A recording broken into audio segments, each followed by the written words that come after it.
It's... This is Beatrice Refreshing Lemonade made with real fruit juice, natural flavors.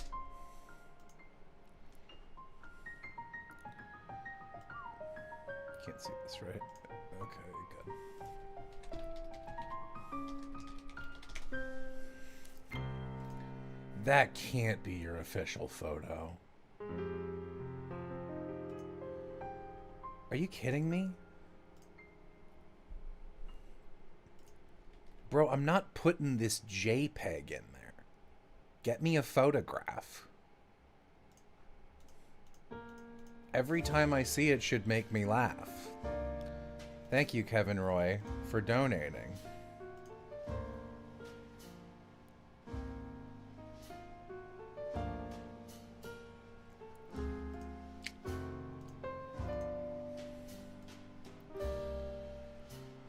So I'm at the part of editing where I put in all of the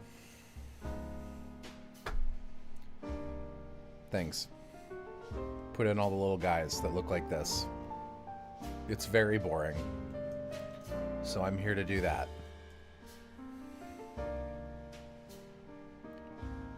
I guess I should check. I'm not like muted or something. Okay, yeah, I should be good.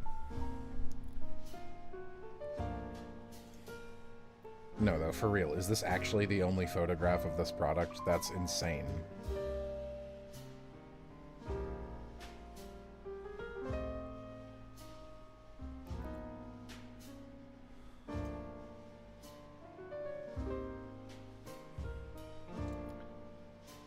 What font are the numbers from?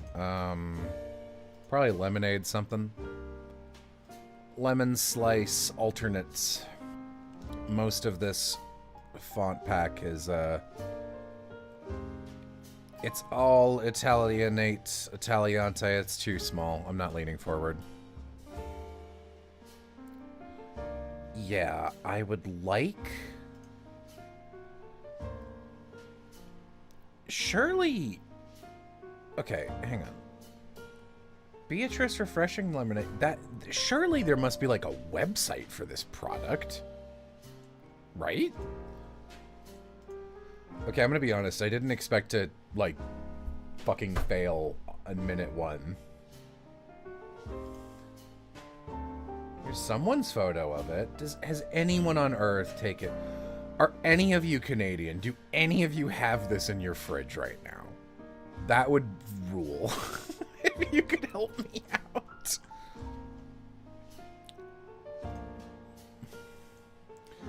You know what? I'm gonna use this. I'm just gonna make fun of it.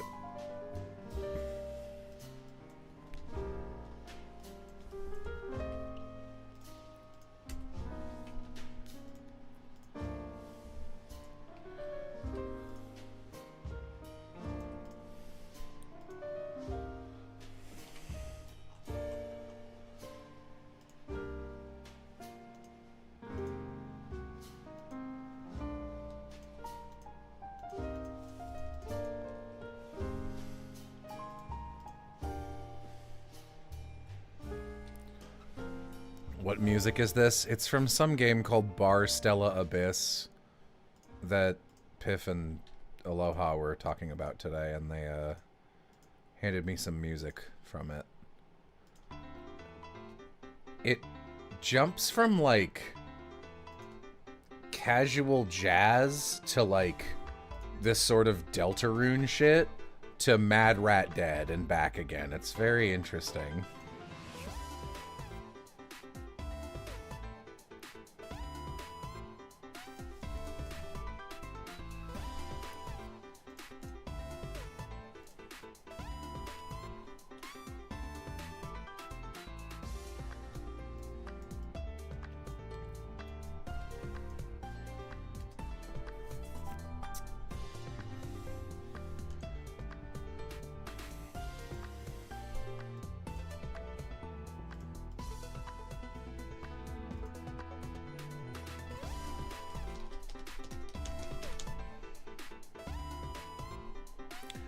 Any friends coming? Probably not. All my friends hung out with me earlier today.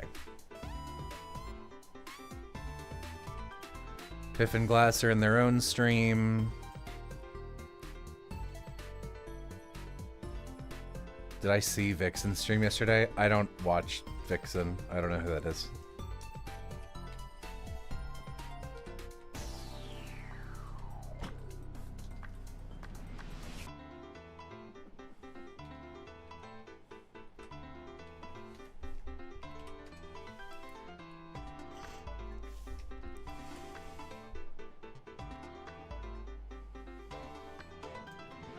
I managed to find a link about it. What does that mean? Lemon Buddies. No, not this one. Okay, this should be 27.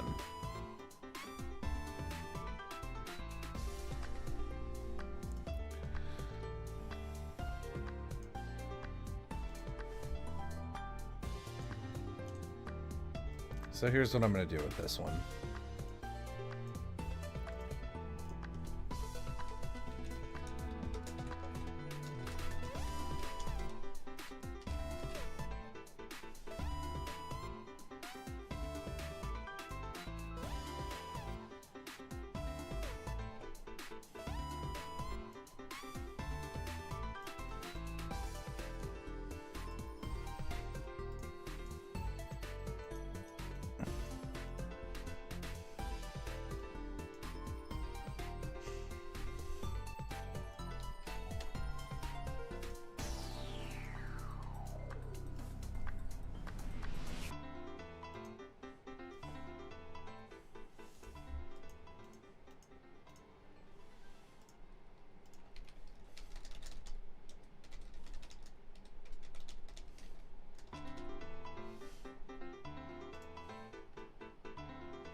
Did anyone play the Air Riders demo? No, I don't own a Switch 2 because I'm not a scab.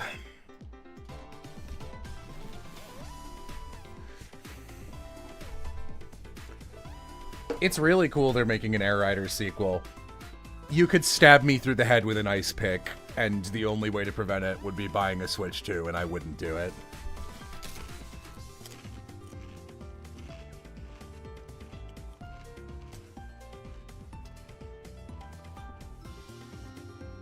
Kona Brood. I went through the actual video and you're in it a lot, or like the stream, because your other name is like Root Beer King or some shit. Are you like a drink connoisseur?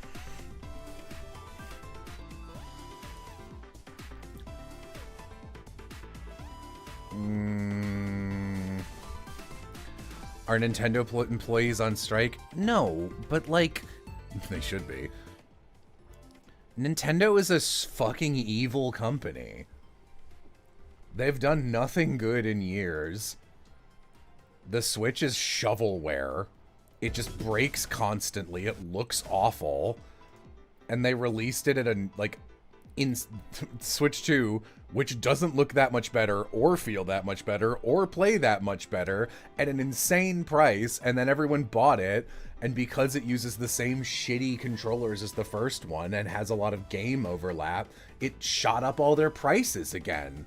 And it's like, you all deserve to lose money as idiot consumers if you keep buying shit, instead of just going, no, we're not paying that, you're crazy. I'm not paying $90 USD for a video game. I can get Of the Devil for like $20. I can get In Stars in Time for $20. I can get Hades 2 for like $40. I can get UFO 50 for $25. A game I'm not even halfway through and have played for 130 hours. Expedition 33 for $50. Silksong for $20.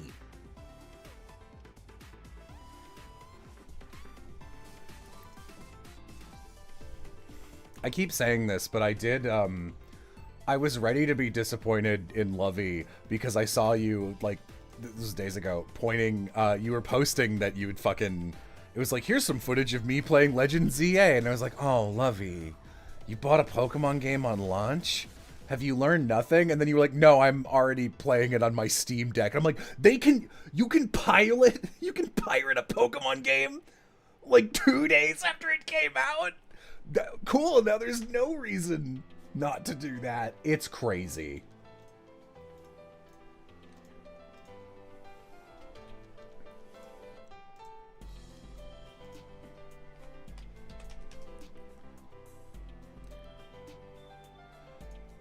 Yeah, I was talking to some people. I was talking to Aloha and some other people, and like apparently the Switch is really easy to emulate, which is not a surprise to me because it's such a shit console.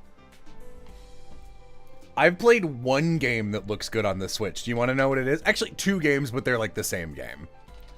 You want to know what it is? Pull up a photo.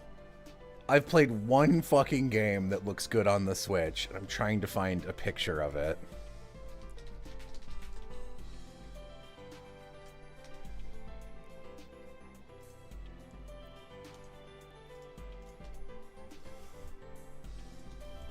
Octopath Traveler. It's Octopath, yeah. Octopath Traveler is the only good-looking Switch game, and it's on the PC.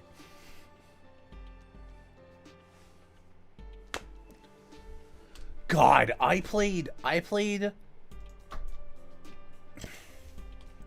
Three Houses, and then which is like one of the worst looking video games I've ever played. It's such an embarrassment. I would fire everybody on the team.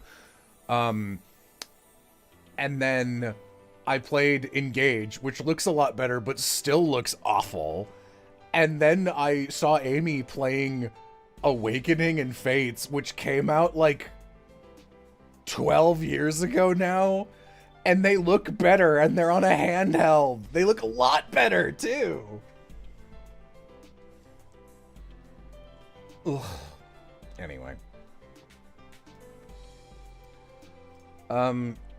I'm going to be plugging in all of the images that I add so that I don't misnumber any of these.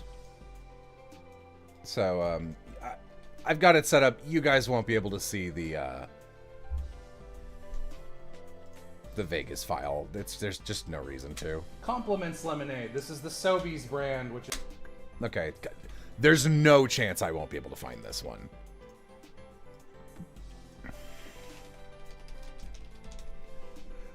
Yeah, Shadows of Valentia looks incredible.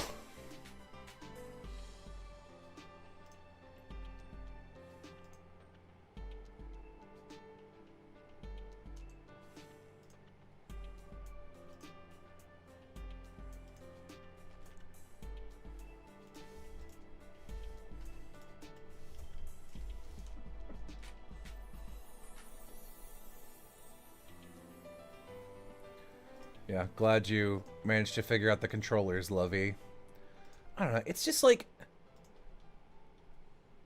Nintendo really did used to be, like, genuinely such a lovely company. Because the guy in charge of it was... Is his full name Satoru Iwata? Who was, like, an angel. He literally was, like, the type of CEO that CEOs pretend exist and don't.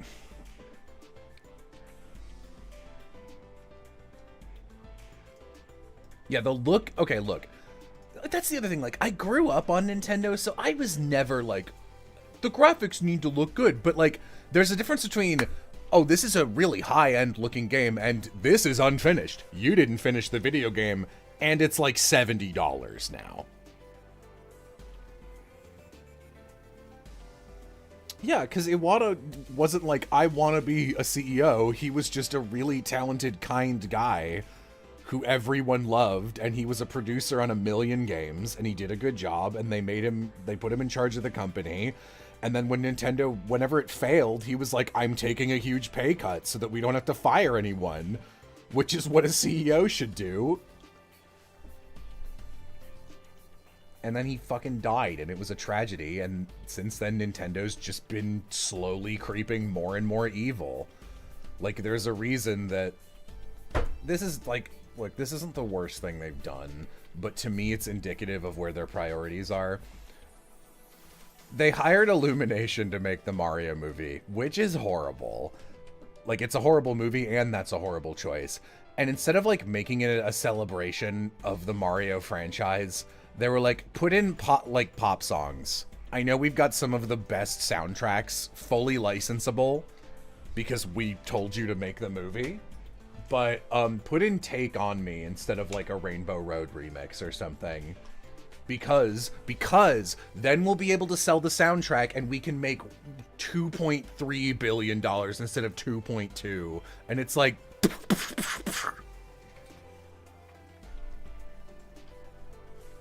welcome to the anti-capitalism lemonade stream.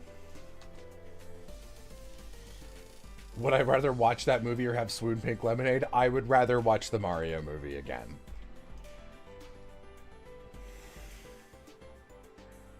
Oh yeah, they had the original soundtrack. They had a guy score it. And then they were like, nah.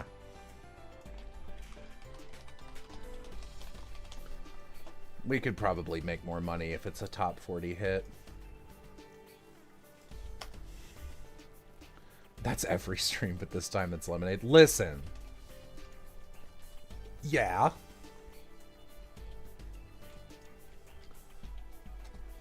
Crazy, we have like 200 people here for this.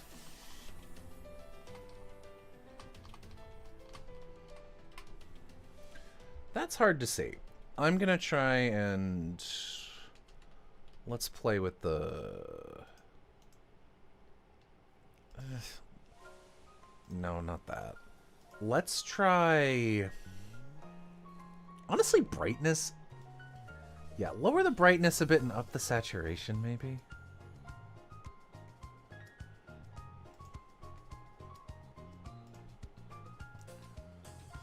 I mean, it pops a little more. Sure, whatever. Who cares, right? I got like 150 of these to do.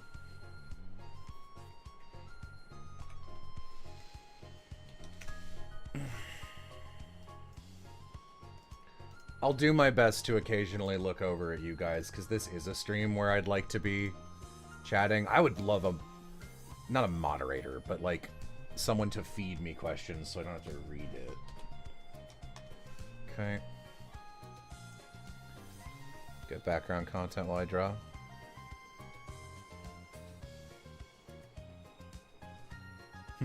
I always wonder who the others are. I see the same 20 or so names, but who are the other 180 of you? Yeah.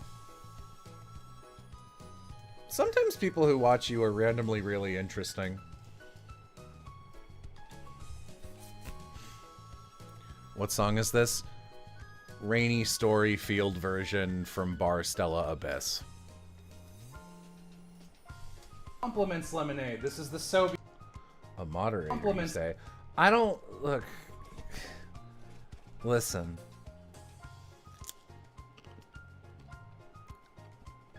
I don't know. I don't really have a reason not to hop in voice in the server we're all in.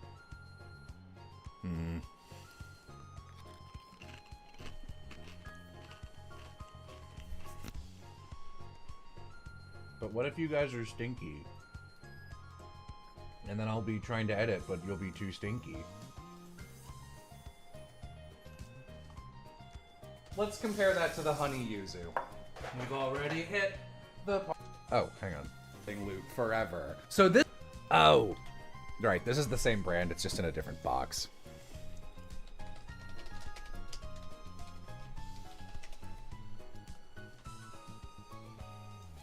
That's not what I'm looking for. That's what I'm looking for. Oh, do you have a better photograph of it?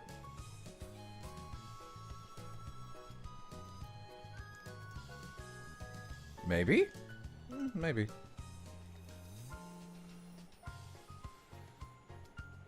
I can join and inflict you with my bad mic. Yeah, see, you guys are... I don't know if your mics are at a quality that I want in my ear while I'm focusing on work. I'm really sensitive to mic quality.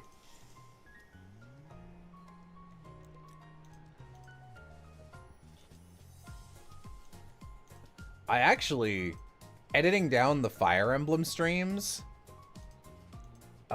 Vixen shows up on, for like the first time ever, because those were originally on Twitch, and she just has like a dog shit mic, and I remember like having to bully her to buy a second microphone so we could hang out on streams. So truly no one is exempt. And we weren't even like unbelievably close back then. That was like 6 or 7 years ago.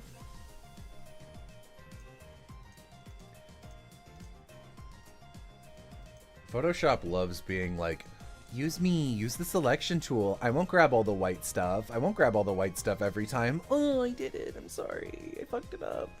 But maybe next time. There we go.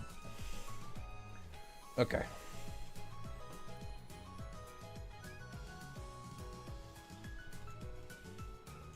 Am I going to do an apple juice or OG? No.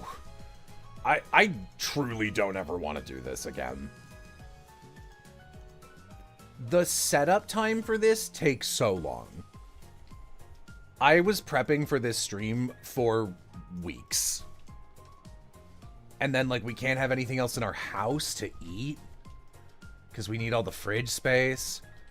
If I ever did one again, I don't want to. It would probably be iced tea or bubble water. And I think bubble water would be boring, but honestly, that's one that, like, I'm more curious about because I'd like to know.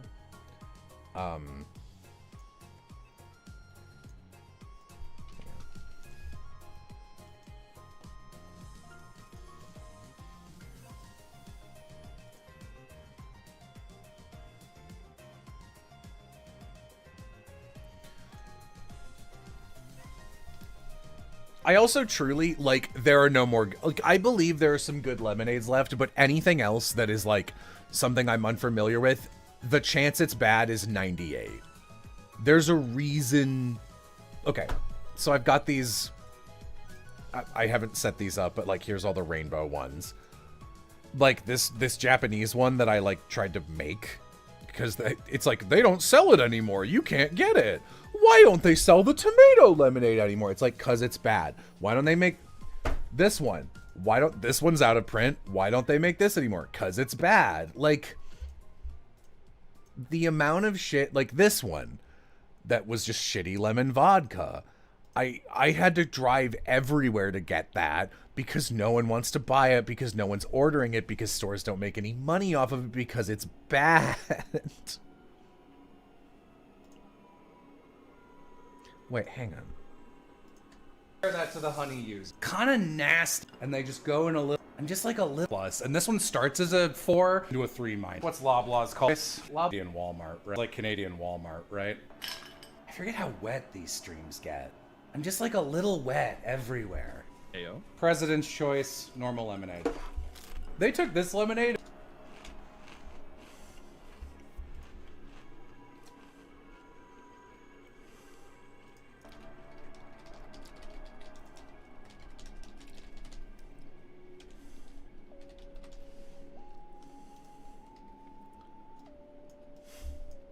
Some Earthbound intro cutscene shit.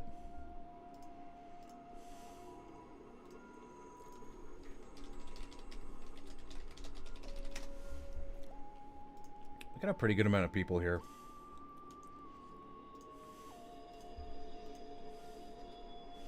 It used to be a real country.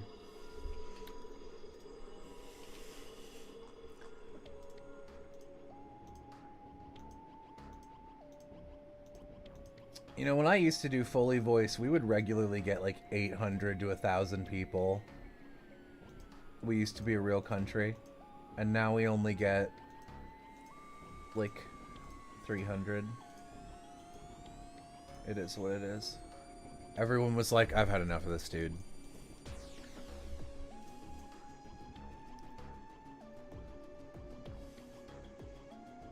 Little do you know the viewers are all Mr. Puzzles fans. I think I would know if they were Mr. Puzzles fans. They type a very specific way. Hey, do we want to talk? Let's talk about stream etiquette. Let's talk about stream etiquette.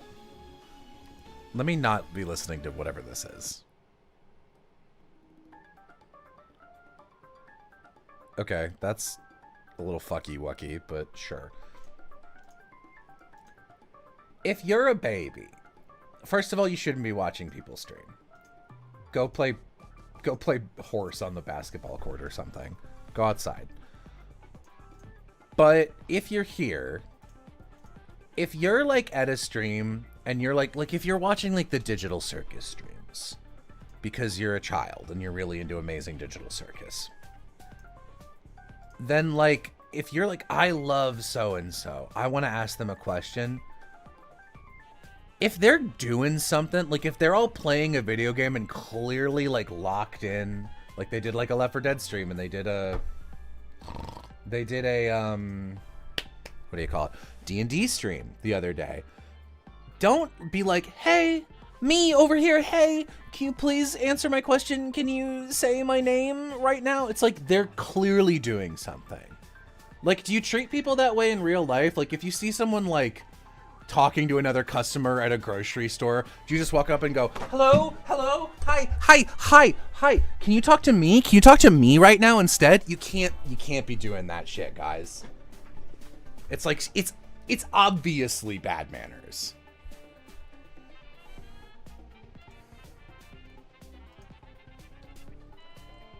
Oh, it's a long sleeve. What did you think I was wearing? Well, if they're a child, yeah, no. If they're like 8, maybe if they're like a baby. If you're single digit years old, I'm just gonna say it, you shouldn't be allowed to watch a stream. Does anyone disagree with me? I think that's an okay blanket statement. An 8-year-old should not be here.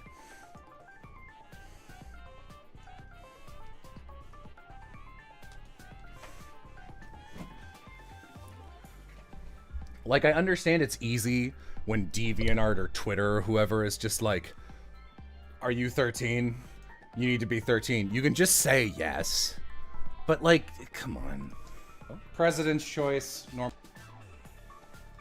Okay, 29.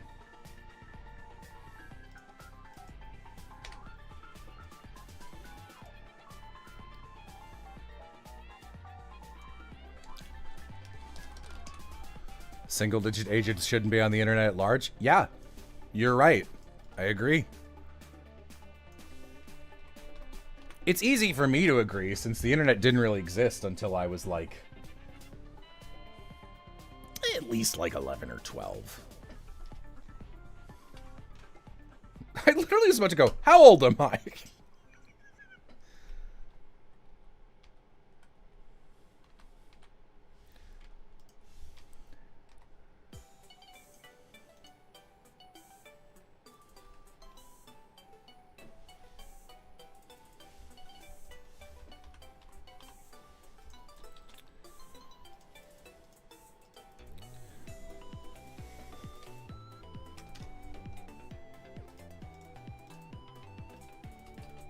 Oh, why don't you...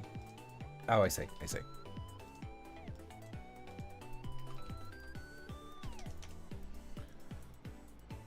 Jello, aren't you like 90? I'm 31. I'm too old now.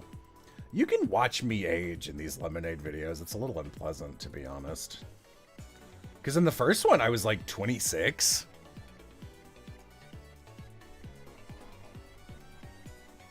Cool, man. I'm 31.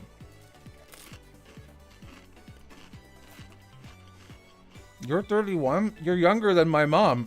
Yeah, I should be.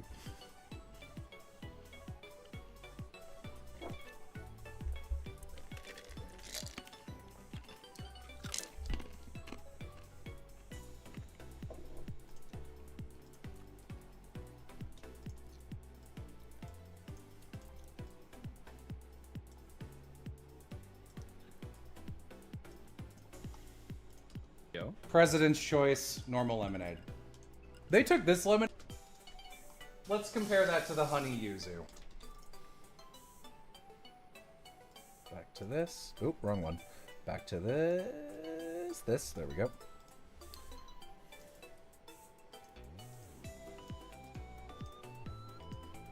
I like this song. This one's good.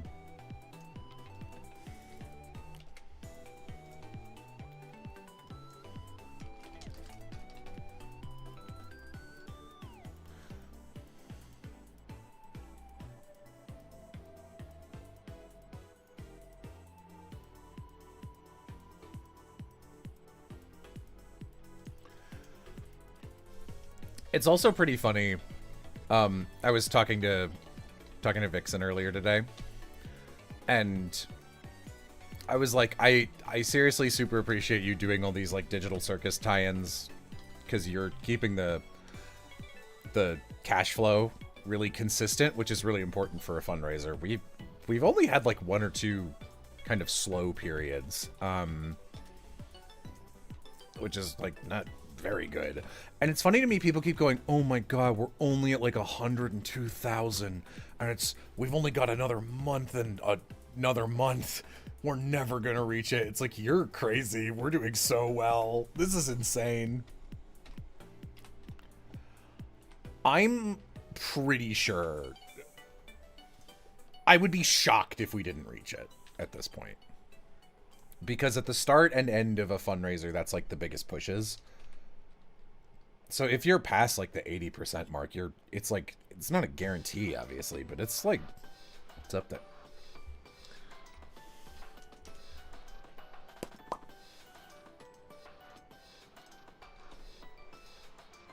What do you guys think the next flavor of President's Choice will be? I think there's 3 more.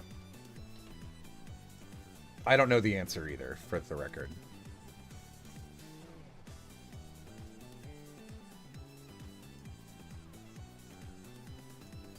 Sludge. It's with a heavy heart, I must say, that this extremely corporate, pretty objectively awful company brand is like, they're pretty good. Their lemonades are mostly solid. Oh, how did it get moved up? Hang on, sorry. I have to redo this one. There's a problem. Don't worry about it.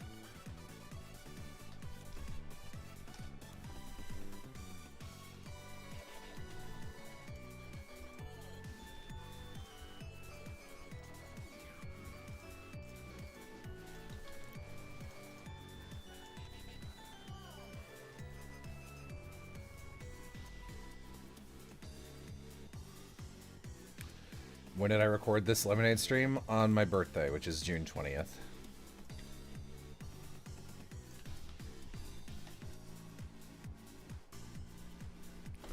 Okay, let's see. Let's try the peach one.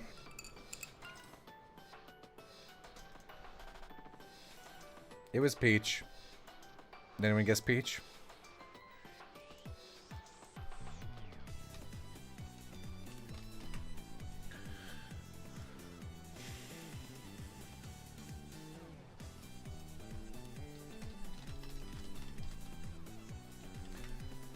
This is from the, it's from the Canada stream. I did a video for the LA one.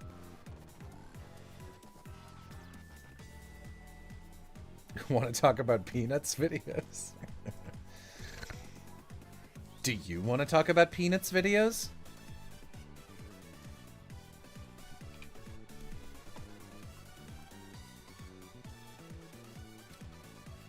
I was telling Vixen today, I was like, I don't want to, but I think simply for the sake of ease of the stream and keeping things moving, because Danganronpa's pretty fucking long, I think I need to be the main character again, because when you're doing a Foley voice, there's like a slight delay over Discord, and it seems like nothing, but if your main character's voice actor is getting like 2 to 5 seconds of delay before they even get to see the lines of dialogue, it adds up over time.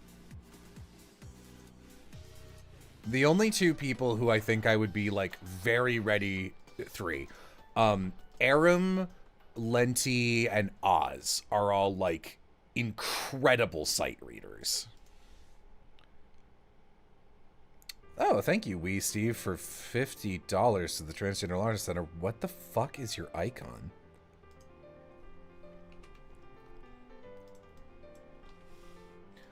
So I'm gonna be Kamida. And I'm also gonna be the other guy who, I don't know, I guess people ship with Kamida. But, like, that doesn't mean anything.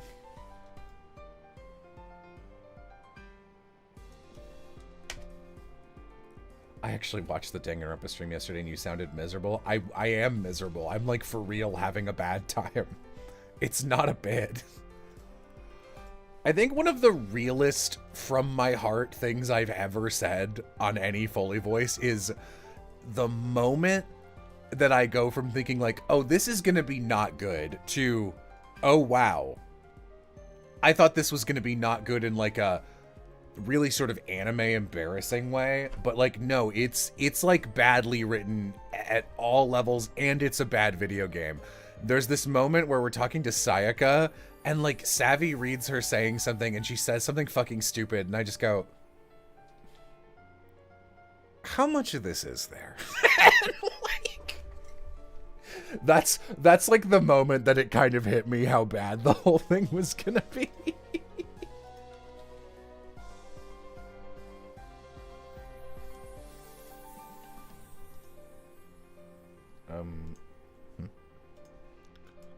Okay, wait, I want to check something. Okay, should be good. Thank you, Lion Bryce and Anonymous for $5. Yeah, I'm not gonna like DR2.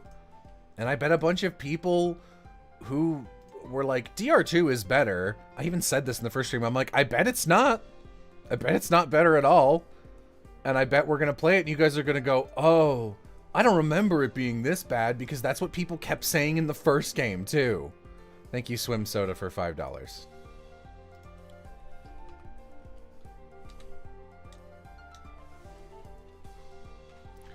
Can you play something you'll like next time? I don't know. Of the Devil is supposed to come out soonish.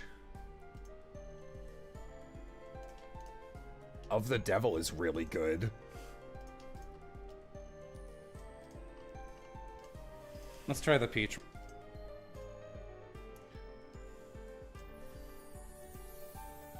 Thank you, Anonymous, for $5. Thank you, Kevin Roy, for $5 more. Thank you, Kyle, for $20. Yeah, I mean, I like Twowie.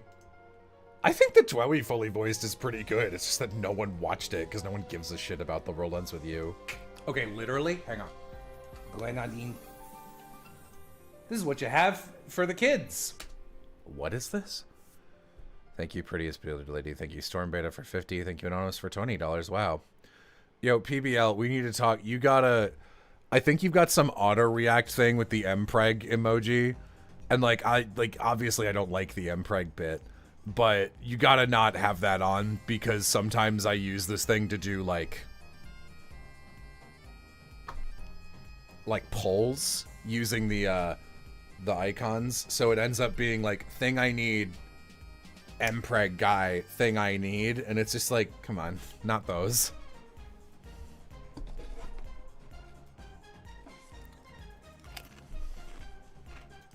Nasty. Nasty smell. Grenadine. Is it actually just grenadine?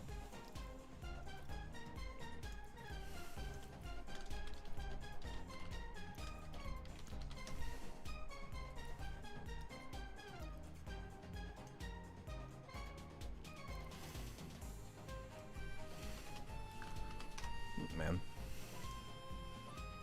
Don't look at me. I didn't do it.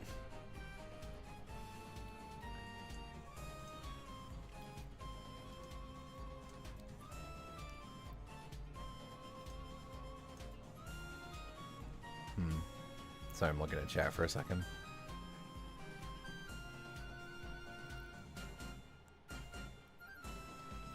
Sorry, yeah, I just saw Kona Brewed again, and I realized I didn't see the response. Yes, I'm a root beer and sarsaparilla connoisseur. Hell yeah. I was looking at previous messages.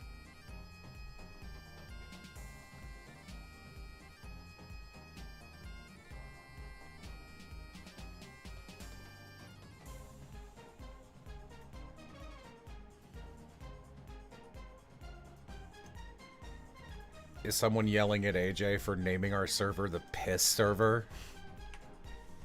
As you should. Once for a private bit. It was named that for like 2 weeks. And it stayed named that for like a week after we pointed it out, and we're like, why is it named that?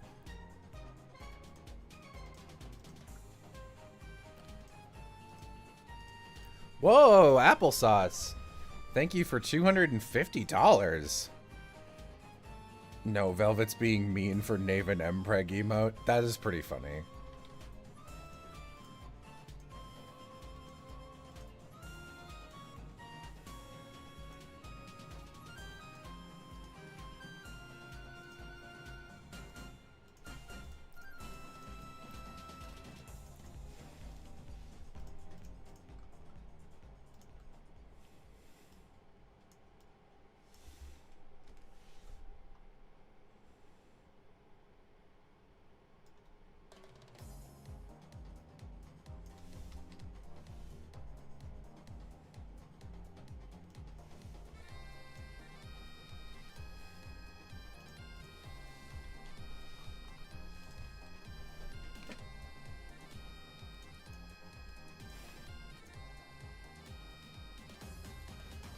Am I unc coded or abuelo coded? Abuelo means grandfather, so I'm not that. I'm not that old.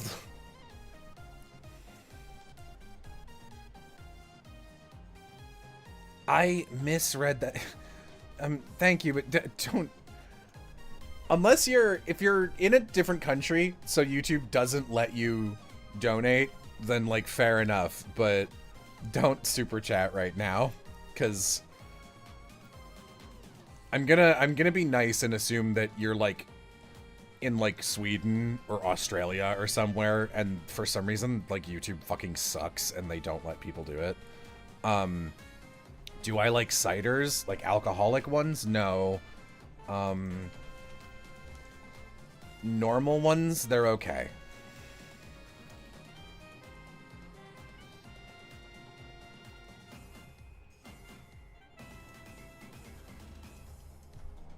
Pomegranate.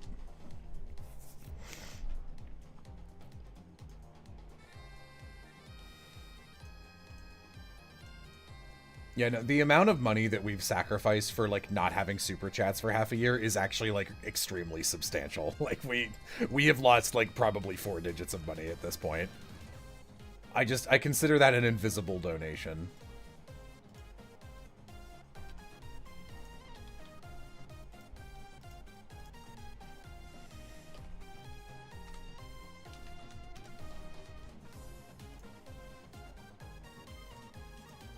I don't miss them terribly, though. God, some infant... I only popped into the Digital Circus stream for literally like a minute, because I don't like watching other people play D&D. Oh, thank you. I appreciate that, Fallen Angel. I joined late, I apologize. How did you super chat? That's crazy. How are people doing that? It, like, literally shouldn't... Like, for real, though, I do appreciate you, like, course-correcting and donating twice as much money. That's very sweet of you. And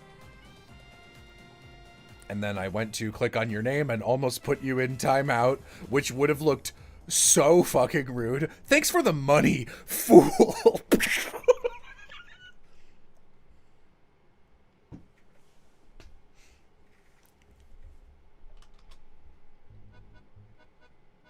What?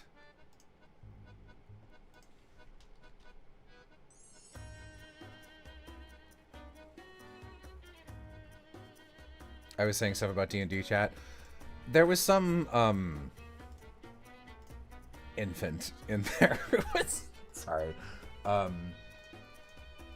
have to, like, make sure I don't fuck up the numbering order. Thank you, Lily Ampera. I guess that's a cat, so it's probably Ampera. And obviously they're doing stuff. They're fully dedicated to playing a game. Like a tabletop. A lot of focus. Glenadine? Glenadine. Yeah. Want to make sure that was in the right spot. And what did this fucking person say? It made me, like, disproportionately annoyed. I'm not a mod on Vixen's thing on YouTube, so I couldn't kill them immediately.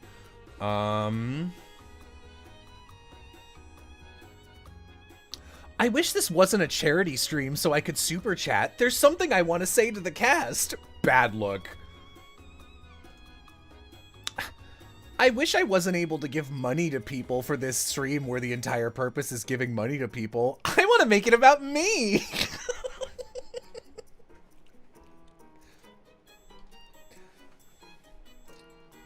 Which is not easy. It's the... And, like, Vixen's aware of this. She's like... I was like, I do appreciate you setting these up, but it is crazy to watch you do these incredibly successful live streams, especially by YouTube standards. They had, like, 7,000 people watching, which is all the way crazy. And, for, like, 5 hours. And they raised, like, $3,000 or $4,000? Maybe, yeah, like, $4,000. Which is, like, good, obviously, but I was like, it is really funny, the disproportionate ratio of child who can't donate to, like, working adult who can actually support you, because, like, just as an example for the dirty laundry I did, where it's like, we've got a special guest. If you guys can get us to this much money, we'll blah, blah, blah. And there were like 300 people there at that stream the whole time for like 3 hours. Just 300 compared to 7,000. And we still raised like $2,000 overall. So like the rate is really bad per capita.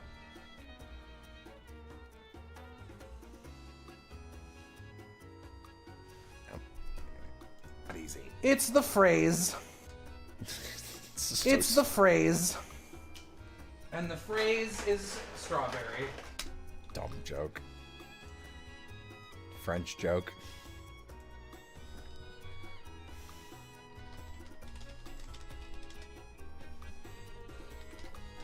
Oh, yeah, right there. No, I'm trying to look at it. Website design. See, like, it was like Deltarune for a while, and now this is very Professor Layton. This is like specifically some like Layton 3 to 5 energy. You liar, you fucking loser.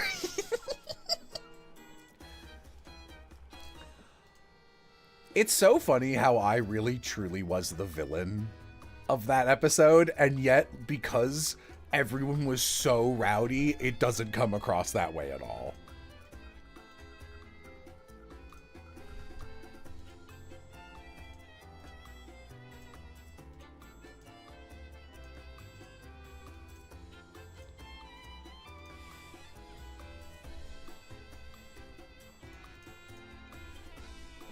This is a good song. This is a good soundtrack. Wow, 300 people. That's pretty good for just me. I'm surprised you guys are here. This is a really boring thing to watch. But I appreciate it. It would be nice if a friend could show up because we did get a noise complaint a little while ago. So I don't want to talk past 10 p.m. too loud. It might have to become quiet stream, which I don't think anyone wants to do.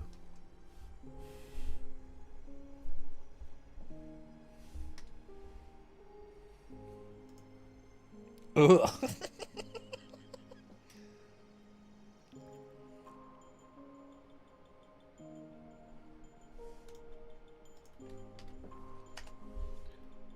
Stwab. God, I can't do French. Do I know? What is strawberry in Spanish? Is it fresa? It's like something with an F in like most languages from Europe. The pet name for my two lesbians in Winds of Change, one of them calls the other one strawberry in some other language. And B calls Rania Fraula. That's one of my favorite scenes with the two of them because it's like, oh, I picked a word and I'm just looking through all the different like languages for this word and I'm just gonna, cause you're cute and red and I can heat you up so you're a strawberry. And they settle on Fraula and it's like, oh yeah, I love that. That's really nice. And B's like, what word do you think you should pick for me? Maybe we could find some word. And Ronnie goes, horse. He's like, what the fuck is your problem?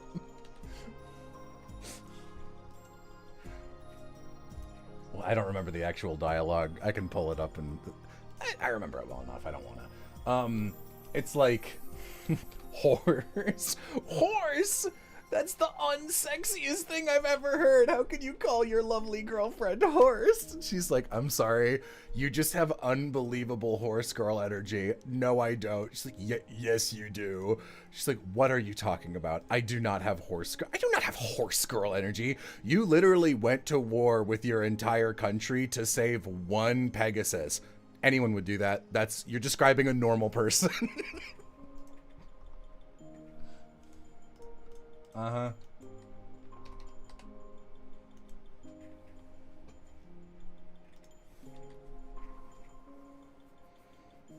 It's a shame they're probably over now. There's one more. We're doing a Knights of Guinevere one. It's, I think, gonna be on the 5th. Me rizzing up a baddie, my fine equine.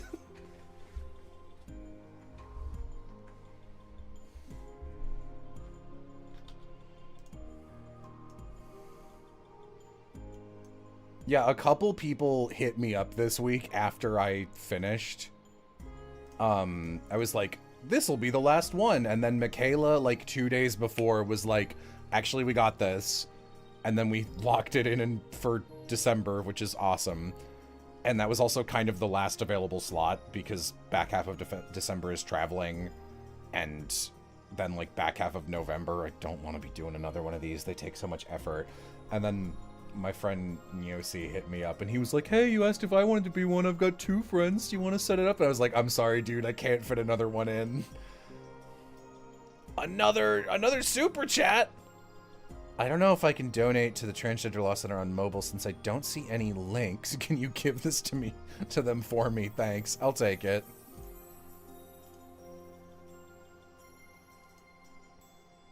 So many bow icons. Yeah, do you want to see the, hang on.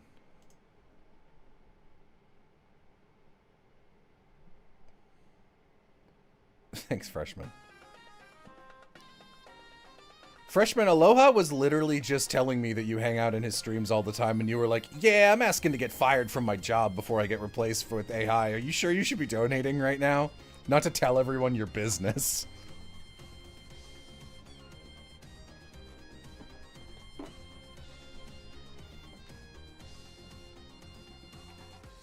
Why are you always about this? I'm about this with everyone, okay?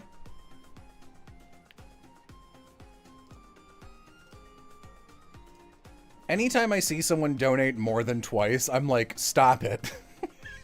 You've done enough for the cause.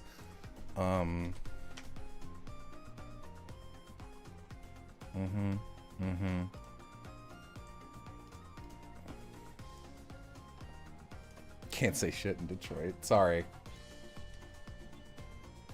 Here's the, full lineup. Bo likes to update this every time he finishes drawing one of these. Thank you, All the Wolf. I was telling Jason, I was like, thank you for being the second fucker to pick green. At no point was I like, you can't pick green because I'm green. Just nobody picked it. No one picked it for all these games. Chula's is so cute. Aram's is too tall.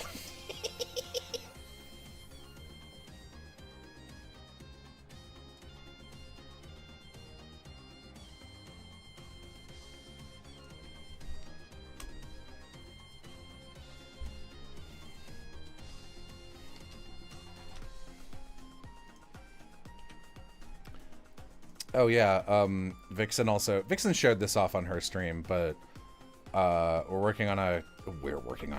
not doing anything, I just recorded a bit for it.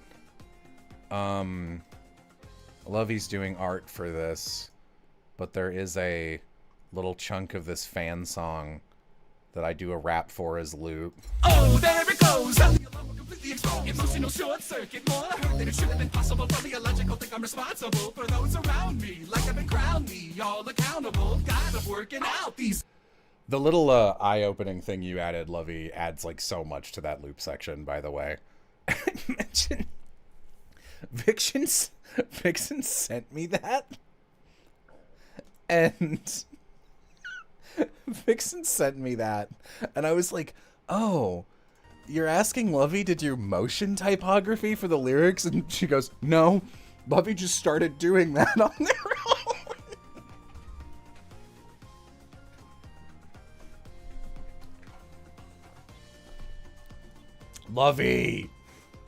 Lovey, motion type is so hard.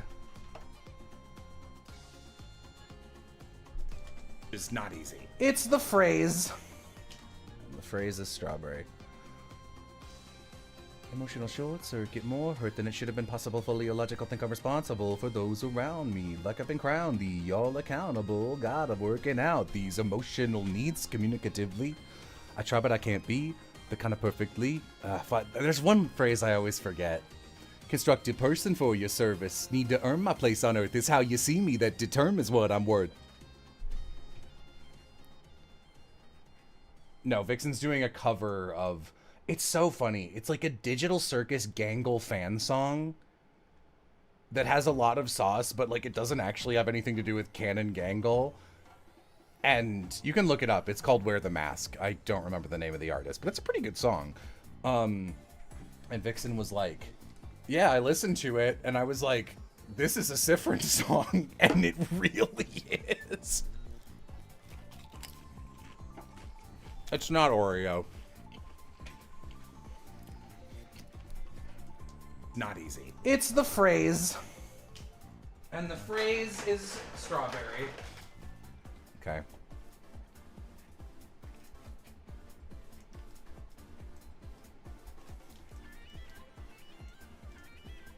Yeah, I would not claim to be like good at rap, but I'm better at rap than the average Joe, apparently.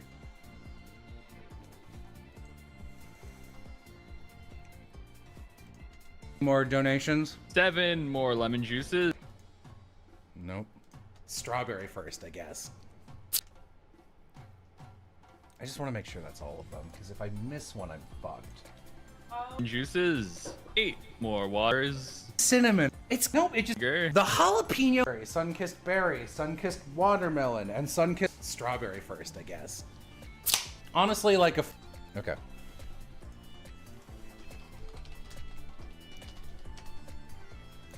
Do I know the Jean-Loup final boss rap well enough to do it? Because I think it's pretty fucking good, if I'm tooting my own horn.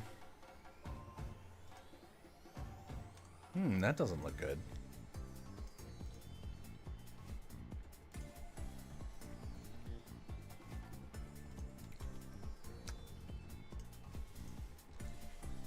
I might have it.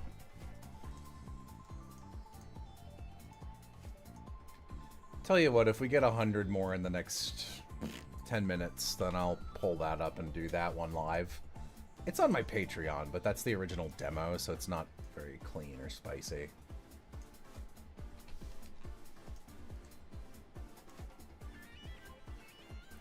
Yeah, dude, would love to hear more Jean-Loup without the constant fart sound effects. Gonna be real, pretty devastated by that choice. Like, I get it, it's funny, but it does ruin the raps a lot. It's such a shame. Because, like, I've worked really hard on those. 20, thank you, Airmail Llama.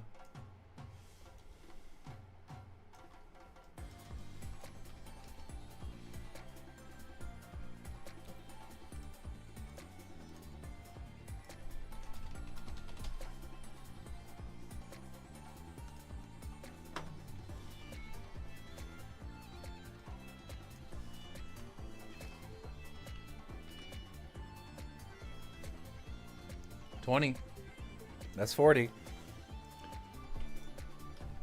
I think it would be funny if it was at the end of every, like like at the end of every verse he did, you know? But not every line. Every line is, like, just objectively too much. But in their defense, it would have been it would have been a lot of work to program something like that for one character.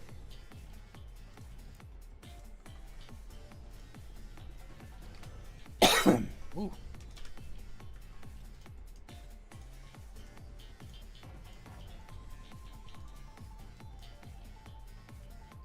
The fart to verse ratio is all off. New sentence. I hope.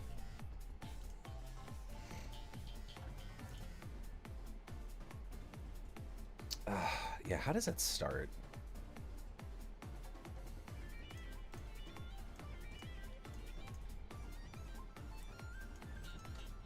Strawberry first, I guess. Honestly, like a 4. You know, sometimes you want bad pizza. Like you can want like I want a berry lemonade.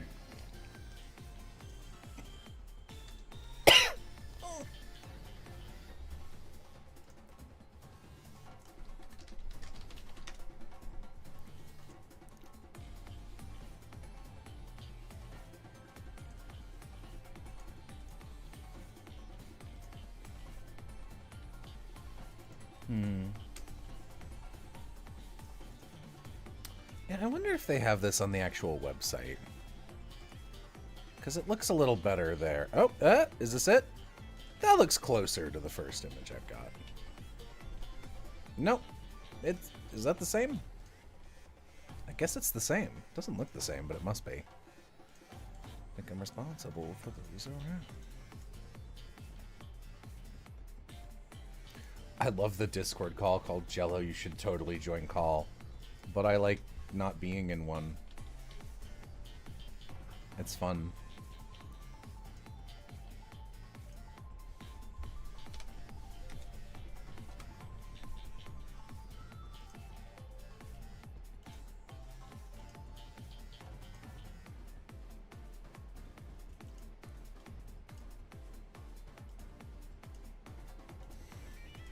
How the fuck does Sean Lou's comeback rap start?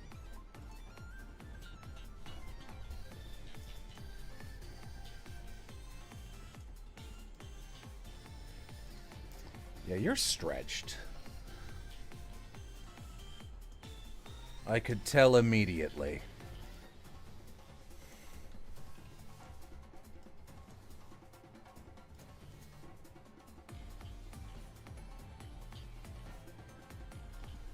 Do I hate that? What do we think, Brain? Oh, yeah. Oh, yeah, we hate that. Okay.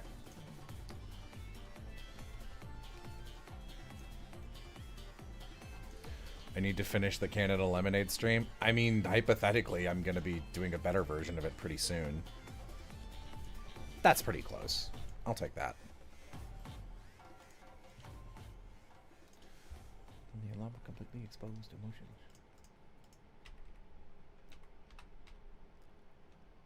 Oh, okay. I remember it. It's, yeah, I was like, I just need the first line, and I bet I've got the rest memorized.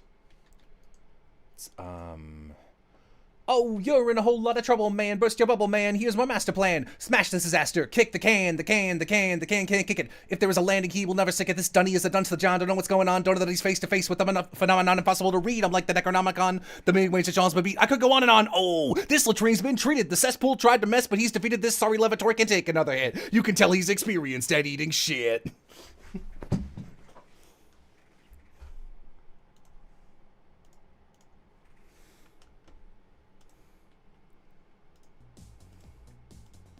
Lafayette moment. That bit's so hard.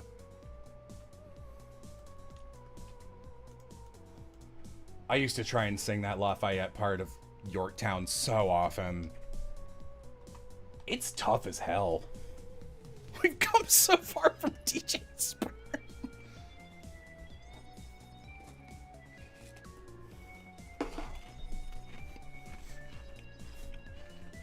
Yo, yo, yo, I'm DJ Sperm. I'm white and long, and I'm in your mom. I'm looking for eggs, but I don't got legs. So fucking funny. Step to me, don't need no vasectomy. All you need is sex with me, and it'll set free. This is from the Amori playthrough. Aloha and I were fucking around, and we're improvising these horrible sperm bars. Pay you to stop? Do it, coward.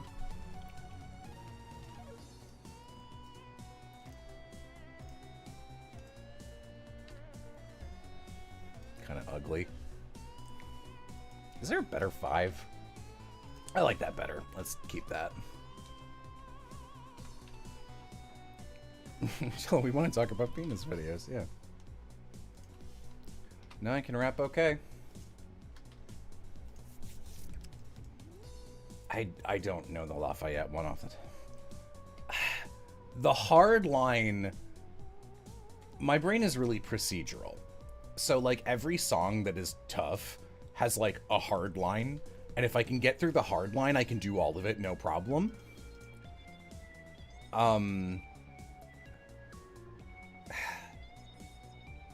And the Lafayette song has 2. $20.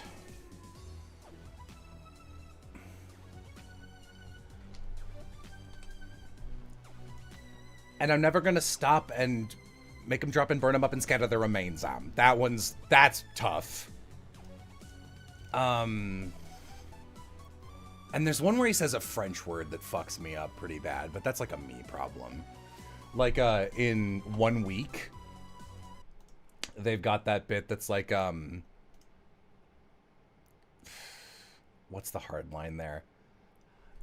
Gotta get a better set of clubs, gotta find the kind with tiny nubs just so my irons aren't always flying off the backswing. That line sucks. That's really hard to do. Let me see. It's been... Yeah. Oh, it's so fucking hard. Chicken to China, the Chinese chicken. You have a drumstick and your brain stops ticking. Watching X-Files with no lights on. With Don Maze on. I hope the smoking man's in this one. Like Harrison Ford, I'm getting frantic. Like Sing, I'm tantric. Like Sick is guaranteed to satisfy. Like Kurosawa, I make mad films. Okay, don't make films. But if I did, they'd have a samurai. Gonna get a set of better clubs. Gonna find the kind with tiny nubs just so my iron's always flying off the backswing. Gonna get into with Sailor Moon cause that cartoon has got the boom anime babes that make me think the wrong thing. That's a lot easier to do while you're looking at it.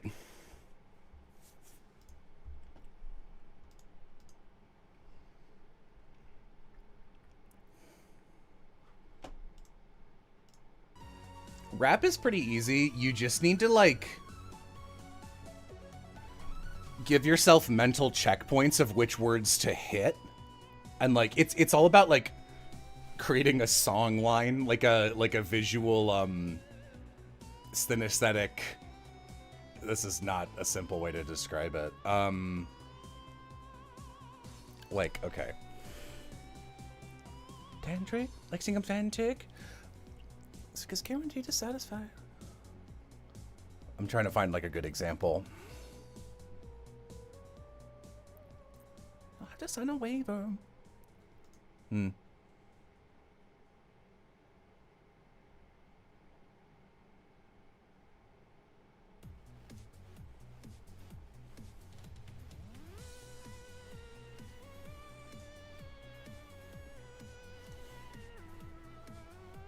Me when I'm wiggly. He will wiggle, wiggle, wiggly will wiggle tonight. Let me...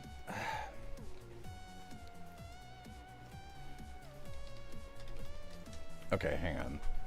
Yeah, what's the Lafayette one? This one is so fucking hard. What's the one that always fucks me up?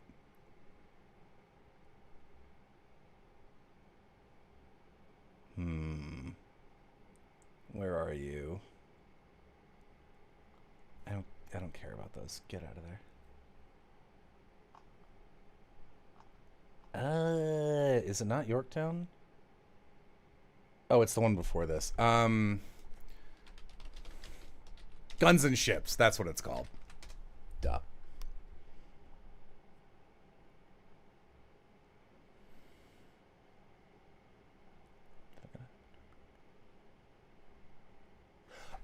That's it. Sir, he knows what to do in a trench. Ingenuitive and fluent in French.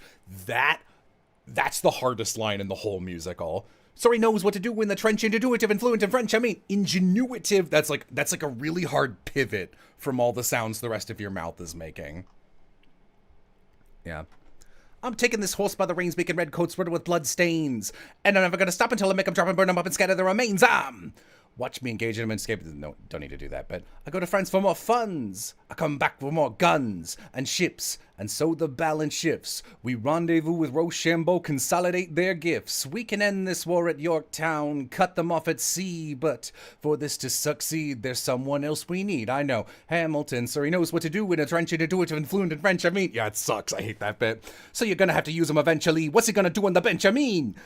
No one has more resilience or matches my practical tactical brilliance. You want to fight for your land back? I need my right hand. I'm George Washington. I saw Lindsay Ellis make a tweet the other day that was like, hey, has it been long enough? Are we allowed to say Hamilton is good again? Which I thought was very funny.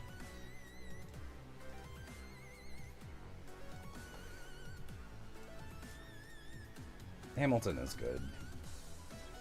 In my own? Not really. You don't think so? Hamilton was bad. No, just when things are popular and ubiquitous for long enough, the fucking People get mad at that they exist. It's good, but you're not allowed to say it. Why?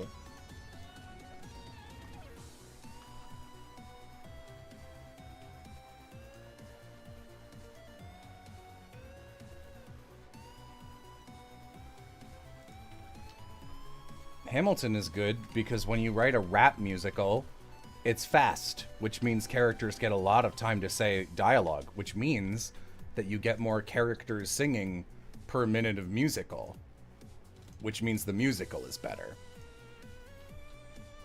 I appreciate that part.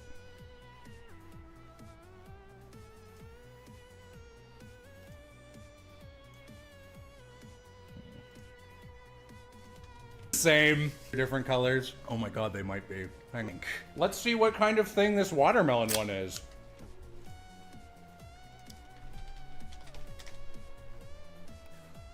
That's a nasty... Please look at this nuclear image. Not using that one.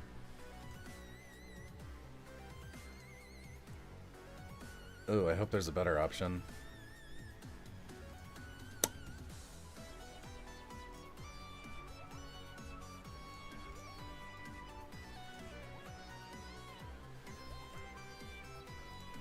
Come on, man. I'm surprised none of you have commented about the washing machine that's behind me now, by the way.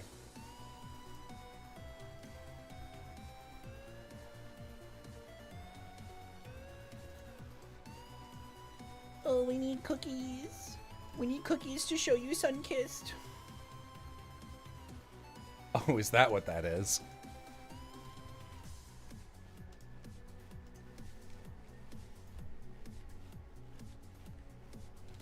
Had to find a new place to put pizza.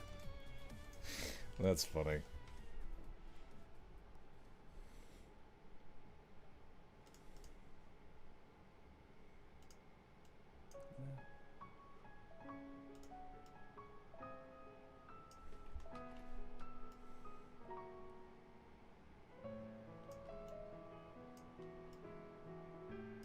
Our washing machine broke. We're getting new ones.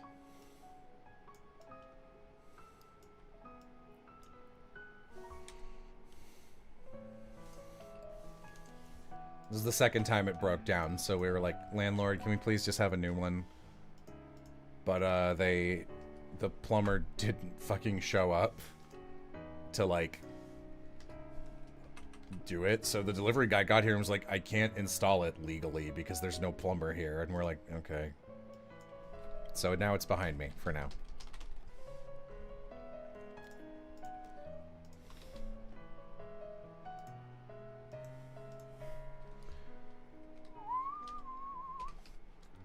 Boop, boop, boo, doo, doo, doo, doo, doo. Somebody once told me the world is gonna do certain things to me. It's burping Aram. Burpinaise. The second most powerful kind. I just ate the second of two fairly sizable blocks of fudge that I purchased at the little city market in Philadelphia. Very good. It's a lot of chocolate to take straight all at once. Yeah, you sound like you're doing a bit like you've been stuffed. Mm-hmm. Not inaccurate. The only thing inaccurate about that is the passive voice. There's nothing super interesting that's going to be on my screen, just so you're aware. I'm just plugging in some... I'm going online, grabbing images of these, and then plugging them in so I've got a visual on screen. And there is a chat. Limonade. Yeah.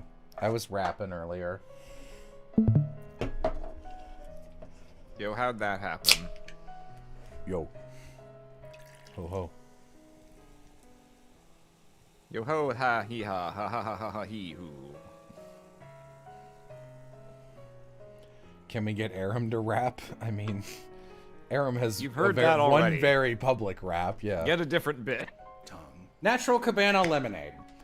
I don't remember even what, like, prompted it, but I was rewatching some stream the other day in the background while doing work, and someone made a joke that it was just like, oh, it's an old person, does Jello want to fuck them? And I was just like, oh, Jello fucks old people, Jello drinks candles, I am chat, and I have 2 jokes.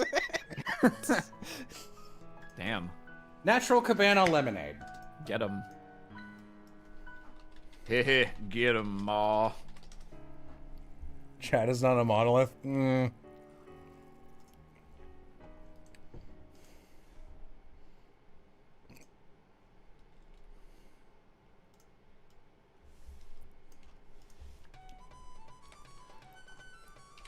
Sunkissed ain't real lemonade? I know.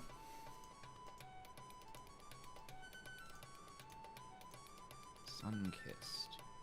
Oh, yeah. No. Have you ever had Orangina Jello? No, I don't think so. It's mainly a European thing. You might be able to get it in Canada. You can probably get it somewhere in the U.S. at more niche grocery stores, but it's a lot easier to get in Europe. So I've only had it on the rare occasions that I've been a continent over. It's sort of a midpoint between orange juice and an orange soda in a way that I found quite appealing. I thought you were gonna say it's sort of mid. And I was like, weird thing to bring up then. If it's just it's like It's a real fine. highlight. It's a real highlight of not a highlight. Oh, extremely neutral.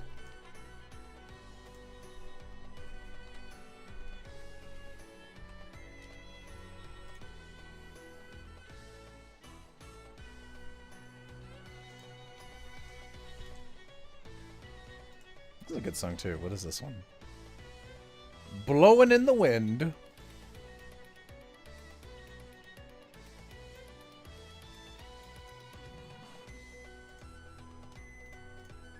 Someone's like, why is that lemonade so white? This is the color most lemonade is. Lemonade's not actually, like, bright yellow. Lemons are bright yellow, but lemonade is just The like skin juice. is bright yellow, but yeah.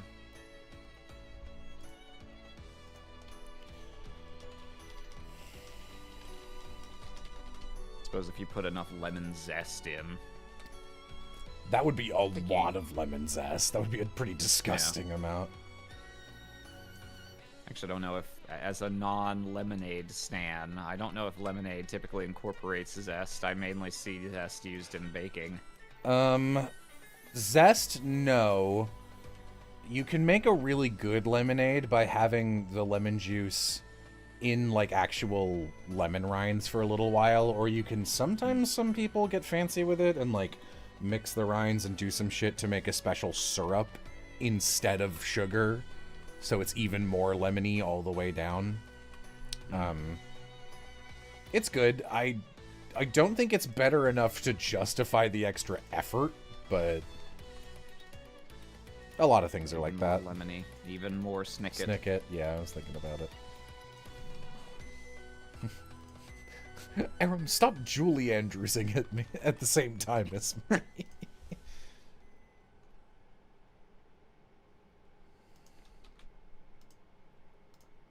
Natural Cabana. The hills are alive with me, Julie Andrews. The hills are alive. Jesus Christ, run for it. Run for your lives. The hills are alive. This is fucking scary.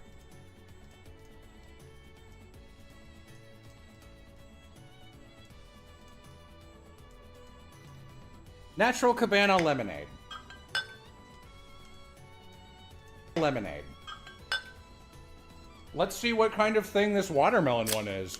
Different? Yes, it is different. Off of my tongue. Natural Cabana lemonade. It's very light. Limeade.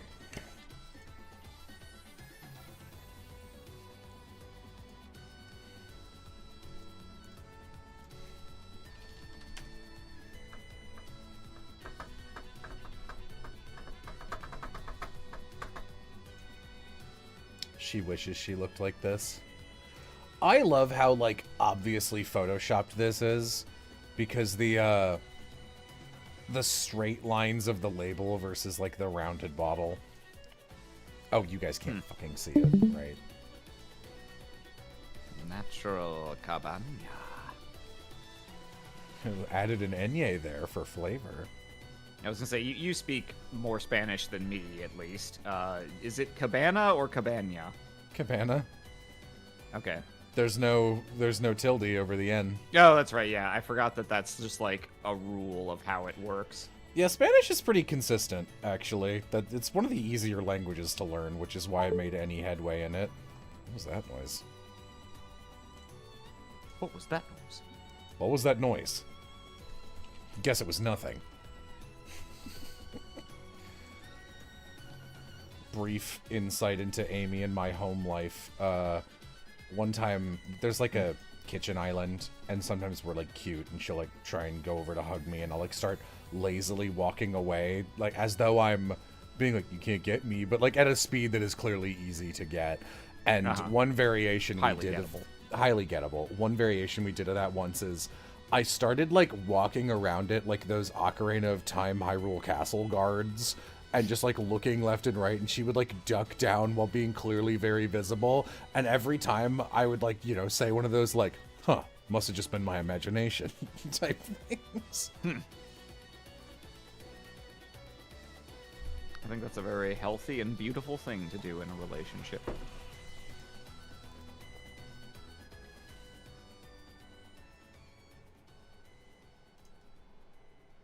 Hue saturation.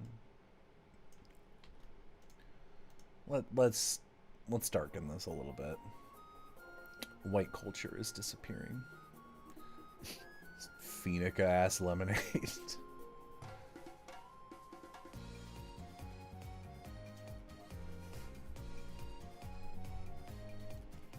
I think this is the one Piff showed me. Yes.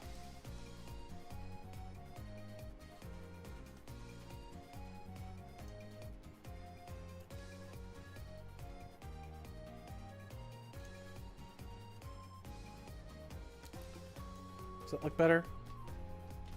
Oh, yeah. Oh, yeah.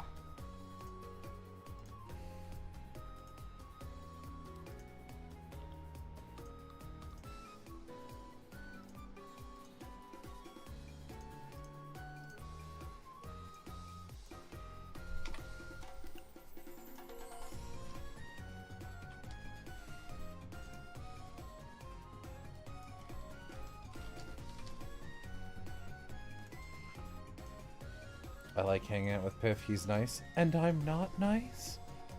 No, I can't even do a bit. I'm obviously not as nice as Piff. Even on a good day. Piff is our nicest friend. No, you're mean to me. Well, I don't know. You kind of invoke it. Mean to me. Mean to me. Hey! Thank you, Dominic Henning, for 20. Michiganders and Canadians try not to have the same accent challenge impossible. I don't think I'd say they have the same accent. People from Michigan don't say sorry and tomorrow. About, I almost never, like, a boot I almost never hear. It really is A boot is not real as far as I can tell. The way I hear it that's like, oop, Mega Canada is a boat. Sort of like halfway between out and oat. Like what you feed a horse. To me, tomorrow is like the, tomorrow and sorry. Yeah. Our big audition is tomorrow. Our big auditions are tomorrow. Somebody talk to me. I have that one, like, pretty readily available. Hang on. Because it's in my bit clips folder. Local CVS. Yay! Our big auditions are tomorrow. Somebody talk to me!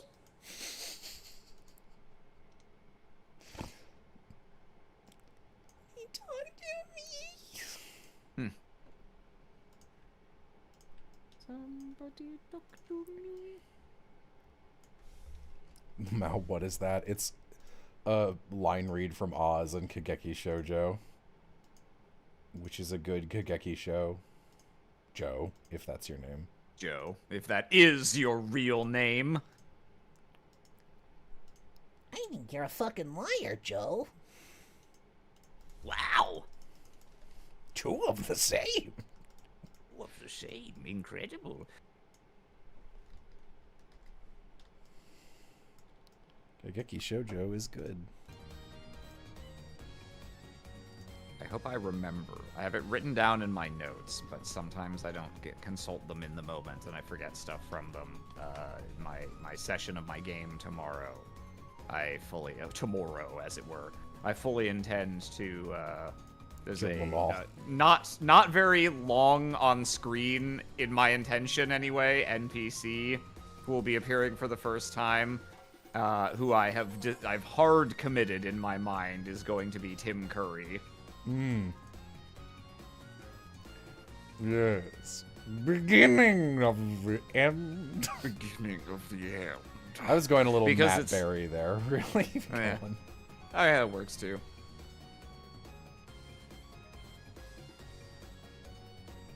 Matthew Land on your- Berry. Why does he talk like that?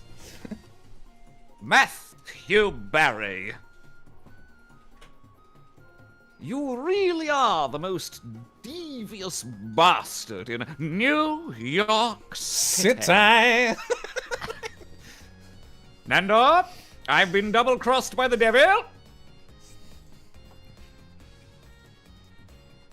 Aaron's impression is better. Flair's mad at me. Flair's mad at me. Mad at me. What are you talking about? This is how we all talk in Tucson, Arizona. I'm also right. You are. I'm just saying, Flair. This is why I get to be mean to you. Did I fuck this up? Thank you, Donnie, for $5. Oh, yeah. I did fuck it up. Oh, okay. I didn't grab it right. No, you don't. That's interesting. It kind of just looks cut off even before I get to it. Tucson mentioned, let's go. It's like crazy. I don't get... It's like crazy that Tucson exists. Yeah, no, I don't get place... Fealty was the word. my brain kept- Patriotism. Yeah, place-triotism, I guess.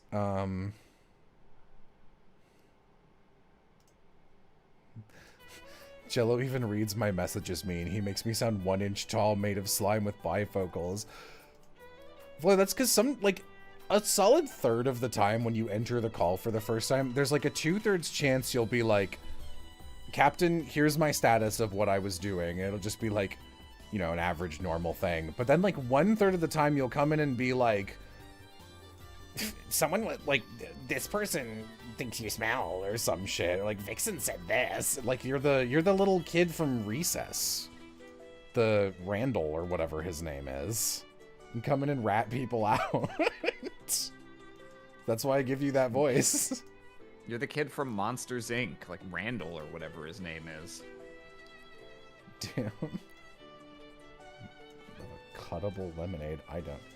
Captain, you are mean. I am mean. That is true.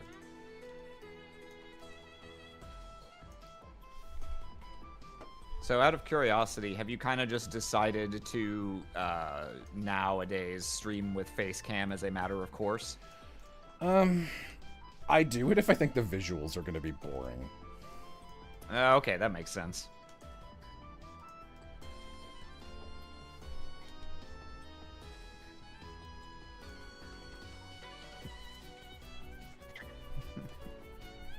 So, interesting. So, Brendan, I see you've got your face camera up. that's so people can see you as you stream. Is that right?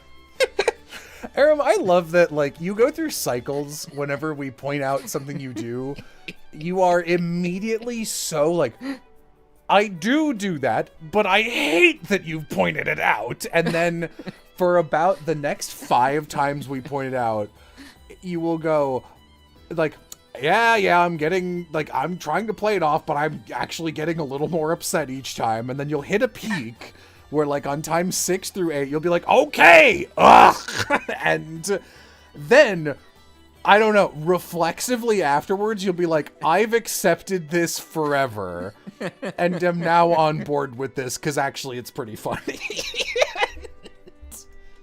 I think sometimes it's a cycle that goes around and comes full circle before continuing to progress, because I feel like the big ass front, obviously started with me being kind of self-conscious, like, genuinely about it, and like, no, God, don't, just don't, no, I'm embarrassed. And then, like, I started getting in on the bit, and then every now and then I'll still be like, no, what do you do? Don't you dare. That is, like, on one hand, the one that is, like, for sure the most, like, understandable. You'd be like, no, for real, guys, come on, we're, like, talking about a part of this is not something I can control. It's not a habit. It's my butt cheeks. And they are fat. But it is so funny because it's it's just not a character. It's like, which of our friends has a wonderfully good ass? Tom laugh. And, like, it just doesn't gel with your personality or your vibe at all. And the fact that you were the one who presented it, like, oh, man, I'm packing. Like, it's so funny. Freshman says, did not notice a larger than average ass when I met Aram. That's because I was sitting down the whole time. That it's a deliberate stratagem on my part to deceive my prey. Oh, man. Okay. Image adjustments, color balance. Nope, I always do that. Image adjustments, brightness, contrast. We're going to de-brighten, and then we're going to up the sat to a day morning cartoon. Up the Sonic Sat AM. That looks bad. Yeah, I'll take that. That's fine. Thank you, the Dank Meme Lord, for $50.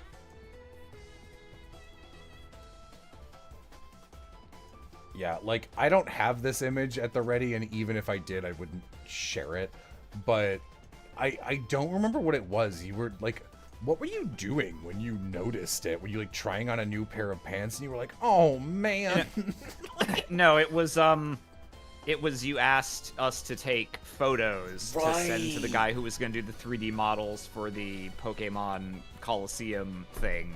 And so I took a picture of myself in profile, and it wasn't me. It was someone else was like, you got a little dumpus going on there in this picture. And I was like, no, I think it's just because of, like, the angle or the lighting or whatever. And then, like, I looked at, like, the picture of me facing the opposite direction. I was like, uh-oh.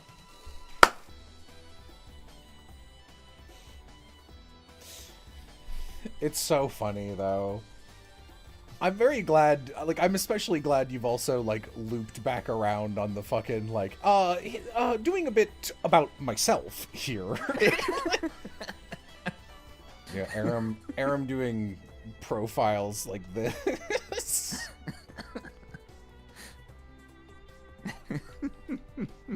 That's a T pose and then from the side. Yes. So you're saying Aram was typecasted as Enrique. No, but we did make that connection, and you can... He's cut out over Discord because he is so loudly and genuinely going, shut the fuck up!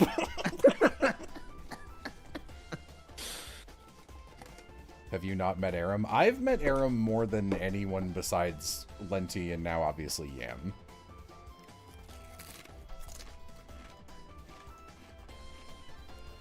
You've definitely met me more than I've met Marissa because of the overlapping time when we were in Texas, which wasn't long, but like we hung out a decent number of times. Mm-hmm. I guess depending on how you count it, there's Chula now, but it's not really meeting a quote unquote.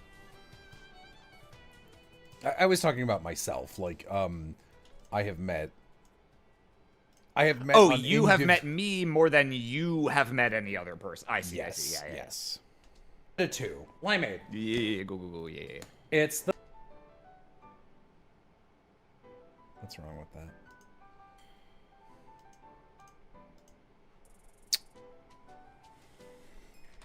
Newest episode on Dirty Laundry, who has the fattest ass. I think we made that joke while we were either on the stream itself or beforehand of like, I submit my thing and it's just, I've got a fat ass.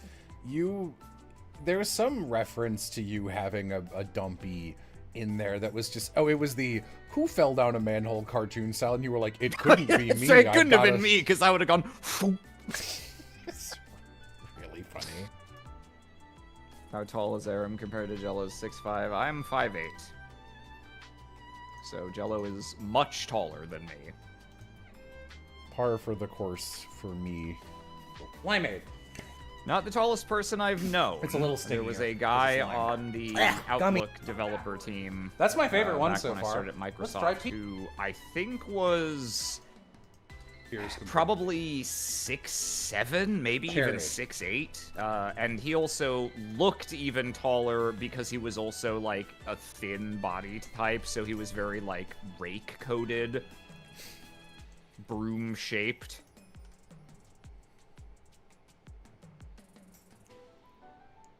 Why are you guys saying 6'7"?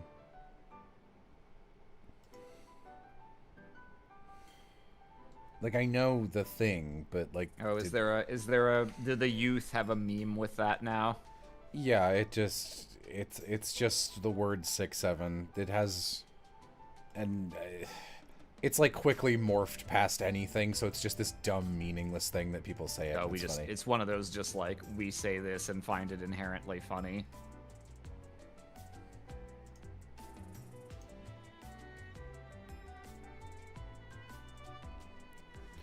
I love someone quoting, "Do the youth have a meme?" as though they're like, funny Aram would phrase it that way. It's like, have you met him? It's the amogus of numbers. I see. So this sequence of numbers instigates humor as well as Humor in, counting. in the listener's cerebral cortex. It's those two, and then this is so archaic that like it pretty much never comes up sincerely anymore. But you being unable to identify Colleen Clinkenbeard is, you know, we all know. We all know it. The way that lives in a corner of my life now is that has become the go-to example if I'm talking to someone outside of this friend group and mentioning how poor I am at recognizing people by voice, particularly voice actors. You are pretty not good at it. I'm not good at it. Yeah, so I will usually use that as an example of like, yeah, no, like I'm bad enough that my friends have a joke because I kept incorrectly identifying actors as Colleen Clinkenbeard. So now, like, if I guess and am wrong about anything, a million people in the call are like, "Oh, I don't know, is it Colleen Clinkenbeard?" And now it's kind of fused with this new one because now you're like, I'm aware I might be wrong. This woman, is this Colleen Clinkenbeard? Is this Colleen Clinkenbeard? Yeah. I'm Jeff Goldblum, of course. I'm Jeff Goldblum, of course. Why? What's the grink there? Yeah, no, very, very much my was the grink there. I mean, I hope if I got on Discord and was like, I was just in a serious car accident, that you guys would not respond, wow, was the other driver Colleen Clinkenbeard? No, we would not. I would feel the bit had gone a little too far at that point. That would be horrible of us. That would be one of those, like, friendship reconsidering moments. Are we the baddies?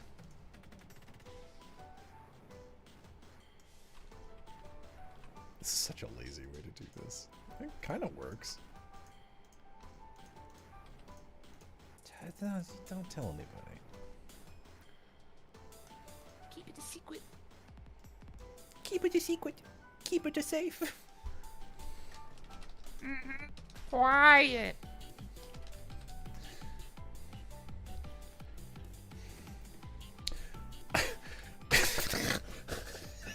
Freshman. Yeah. Oh, a car accident, you say? Was perhaps the car at fault? I'm really amused about how he typed that with, oh, a period car accident. You say? It's kind of contributed. We were talking about this the other day. We were doing like impressions of everyone, and we cycled to Aram, and I was like, it's funny how we all do. Like, no one can quite do Aram because Aram's voice is actually exceedingly normal. Like, it's pretty interesting for, like, normal guy voice, but it is, like, I can't do it in the way that you could, like, try and replicate Will or whatever. But, Yeah.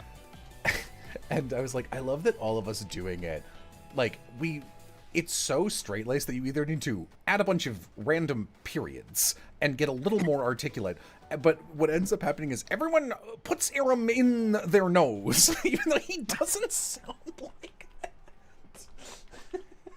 that. Get me out of here. I don't care for it. Flex says, oh yeah, I can see how you played Percival King. Yeah. I don't care for it. Classical music. Any smile that lasts longer than 2 seconds is a con man's ruse. I said it. And I meant it! It's really good. What is this glutinous monstrosity I see before me? Looks like a sticky pillow. That's your That's Holt? your Holt. I can see him doing that. I can see him doing that. The sugar in this is quite sweet.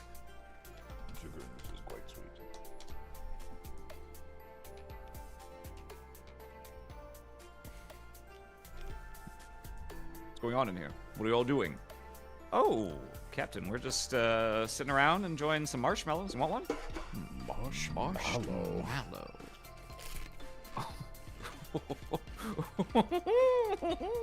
I knew it!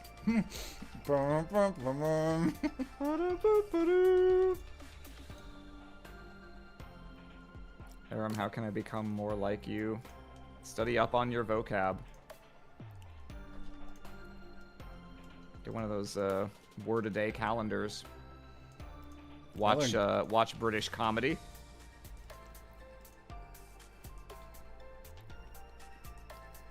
I learned a new word. Constantly revise what you're about to say mid-sentence so that it comes off as if you, at times, have a physical stammer, when in fact, it's probably just some neurodivergence.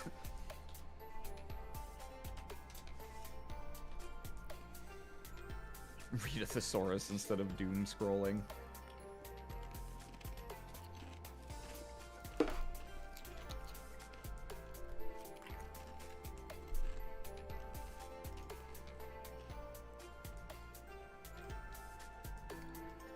Cherry.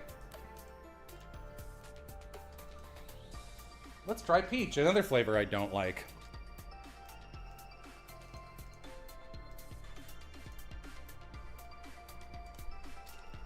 Suggesting I listen to British comedians feels like a threat. Well, I do watch some things with British comedians in them.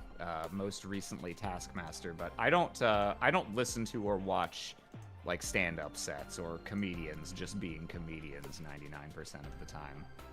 I mean British comedy television series. There's a whole world out there beyond just the Monty Python with which you're likely familiar. Go watch Mr. Bean. Go watch Blackadder. If you have a tolerance for cringe comedy, consider trying the British version of The Office. It's pretty different from the American one, but worthwhile. Although it's got, I think Ricky Gervais is kind of a tool, so maybe not. What are... Oh, IT Crowd I've heard is good, but I haven't seen that. Why are you screaming cherry at me? This is not... Look, I know, this is... I'm using this as a... Is it a safe word? I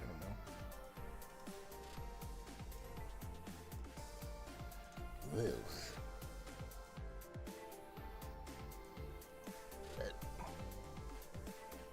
Watch something with Stephen Fry in it. Watch QI.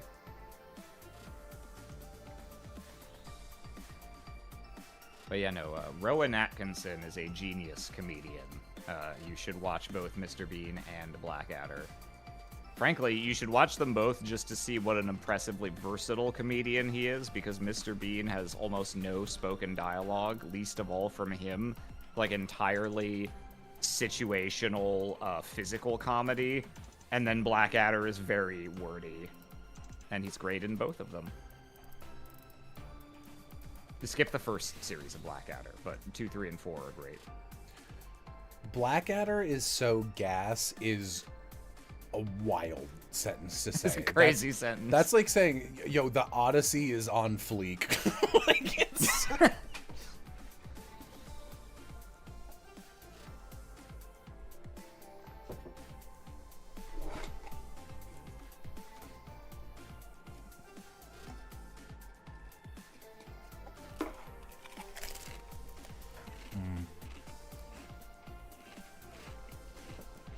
The Odyssey is currently in Vouge, says Freshman.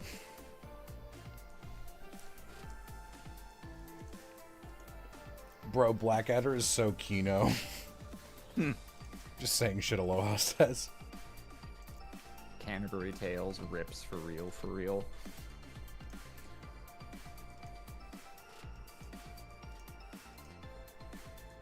We were assigned the Canterbury Tales in 10th grade English. I did not read it. I was a memorized. I memorized the opening passage, as was required of a separate assignment, but I did not then read the book. I read almost nothing of the assigned reading in high school. I was in my not doing things phase. I do regret it a bit.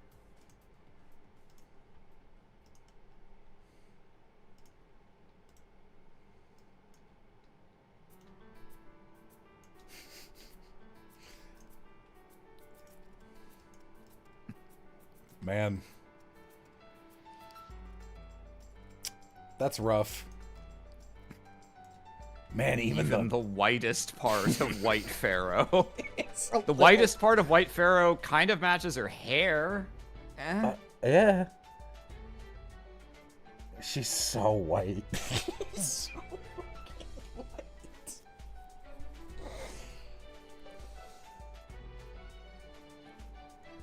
Phoenica has my skin tone. I don't think you're that she's white. Probably a little whiter than me. Even. Downright vampire. I was literally typing that in as like to the letter. That was like a weird Ludo narrative. Yeah. A bit of procurement for my white ass.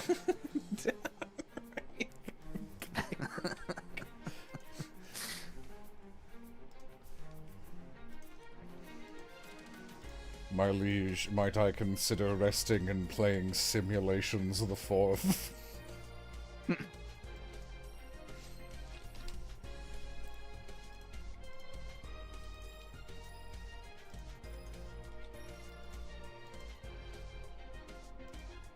It was a funny moment as we had Jason Marnoka on the latest Dirty Laundry thing. And he is a voice actor who mostly does Monster Men. And he's also like Odysseus in Hades. Yeah, I was gonna say he's in too. Hades, And- isn't he? Yeah. Nice. Which is very cool. But he mentioned offhand very quickly, he was like, I was like, what is like the most like closest to a Disney ingenue, Aladdin, Hercules, Hunchback of Notre Dame, Quasimodo voice you can do? Like, what's your highest? And he was just like, I'm just a little guy. And I was like, oh, it's like a little dusty chimney sweet boy voice. And he, I was like, do you get hired for that? He's like, yeah, that's the voice I use in Trails for like the gray cat guy. And I was like, are you fucking Mishy? And he goes, yeah, you know what Mishy is. And Aloha is also like, whoa, yo, he's Mishy. Very funny.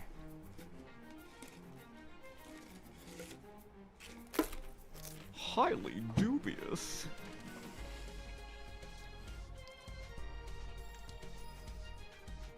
You know what I think, chat? I think Jello wouldn't join the call because he's scared that I'm funnier than him. I don't know. I'm one up on you on our funniness battles live on stream.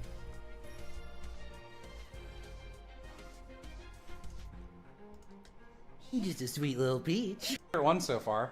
Let's try Peach. Another.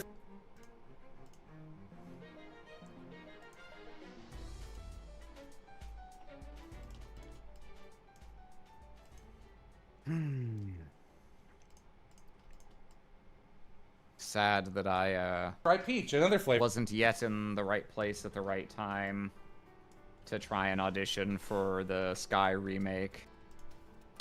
It is actually a tragedy that you're not fucking Weissman. I think Weissman. you're. I don't even know who voices Weissman. Not as good as you. It's literally impossible. You're fucking born to play that character. I don't mean to diss him because he's funny as hell, but most of Jello's friends are funnier than him. Damn. Aloha and Will are pretty inarguably funnier than me. I think I trade 50-50 in competitive with most other friends in my friend group. Will is, As I always say, Will is if kind it's of not in your top- fairly fast at, like, he combines speed and cleverness to a degree rarely seen. To a degree that is, as someone who does comedy for performance, a little frustrating. No, I like this. And again, I don't like Peach, so hi, Mango. To a degree, scientists are calling kind of bullshit, honestly. We're calling for nerfs.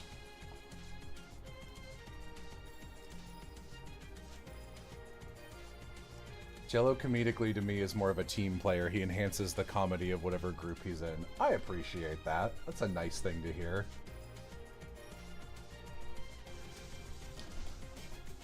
I think I'm a pretty good host for, like, games and shit. I think I do a good job keeping the energy up. Because silence terrifies me.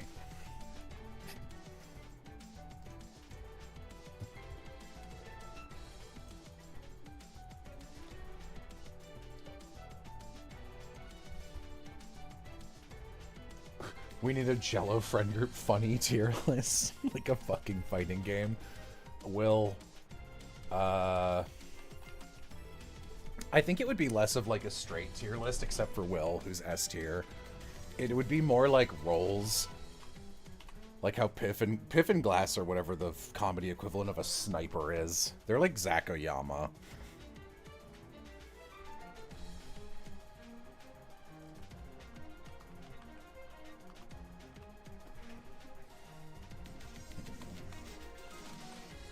Nah, I'm fine with that. Who cares?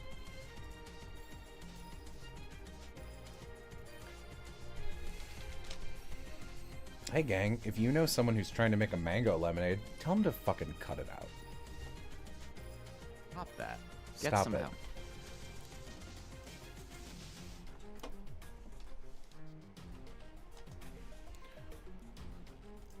Should I audition for Brokeback Mountain? No, a movie came out a while ago. I think that one's there.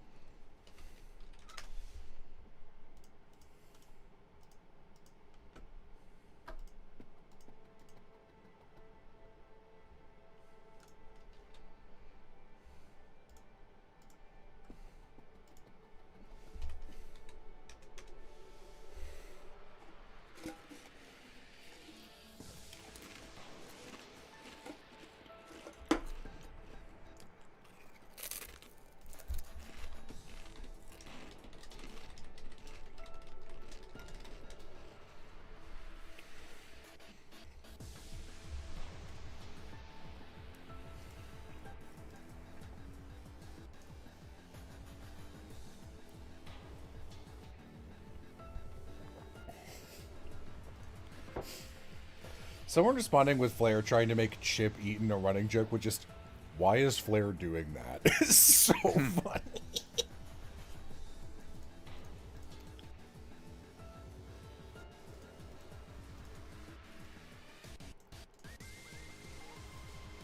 Mango. They always smell so bad.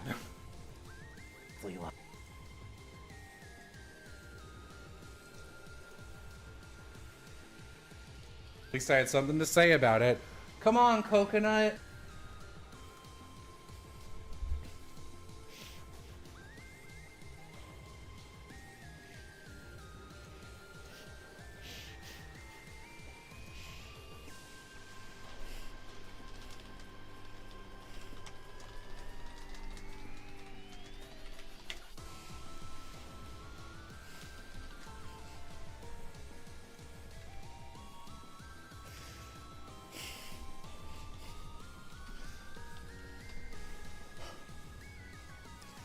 Maybe I am the least funny person.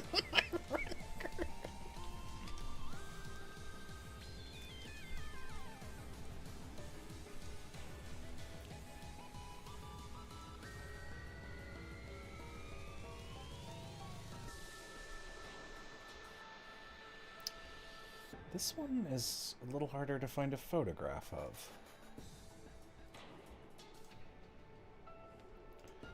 The picture of you.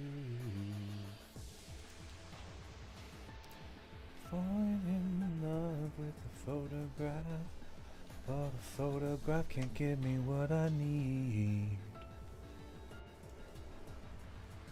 The moment that that camera flashed. Thank you, Anonymous, for $1. We already were in the past, but now I wanna save you for my future.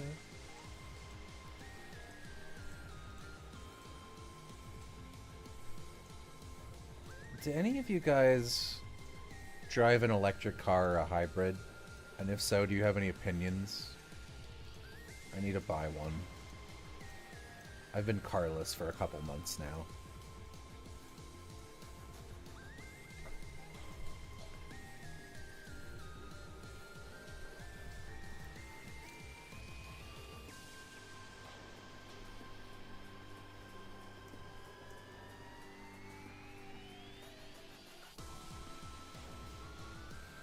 Thank you, $10. Don't they suck in snow? I don't know why they would. That sounds more like a tire problem. Also, Toronto is a very electric car city, so they must not suck in snow, because it snows here all the time.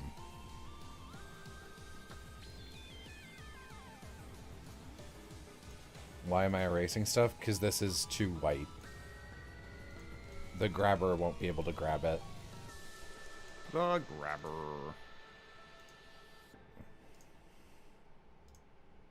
It'll cut into the edges, and then when I try and add a stroke outline to it, it'll be really noticeably choppy and bad.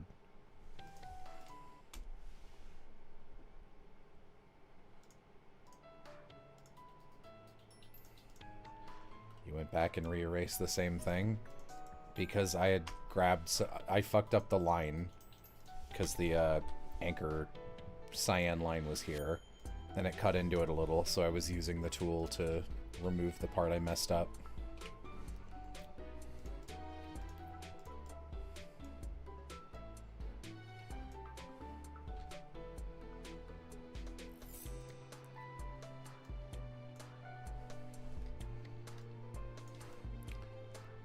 Couldn't crack an egg with the force it would take to break you.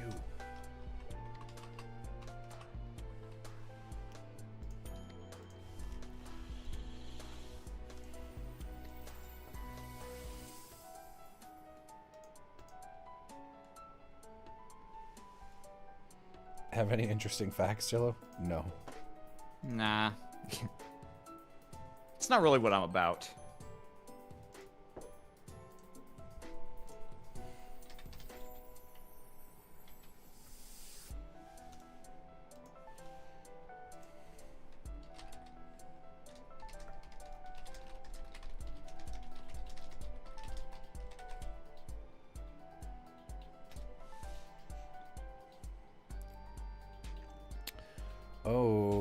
just gave me a thing.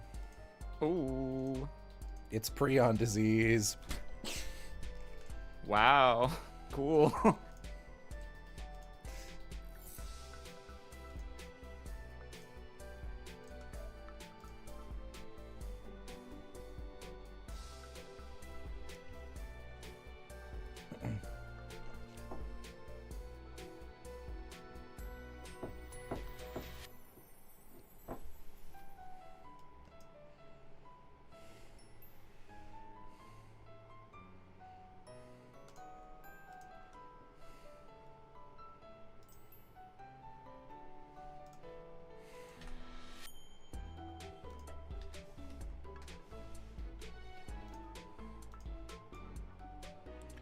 Thank you, Skunk Punk, for $2. Can you donate in less than like a whole dollar amount? Not like, can you donate like 1 cent? I mean, can you donate like $4.38? Like, are you allowed to do like a weird middle number?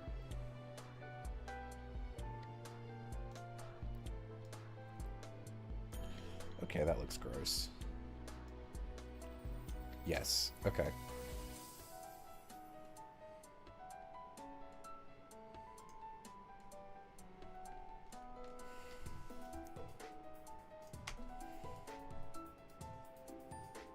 People are saying no.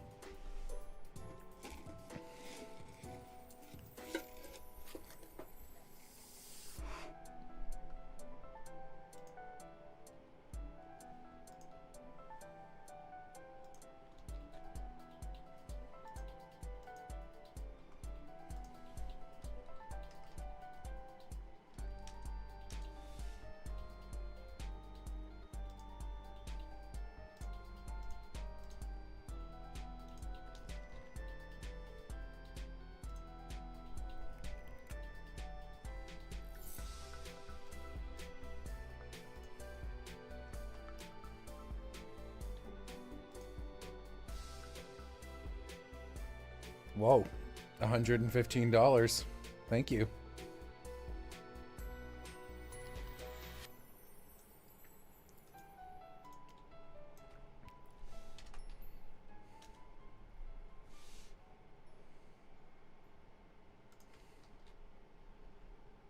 No, Skunk Punk's a whale. Skunk Punk donates a lot.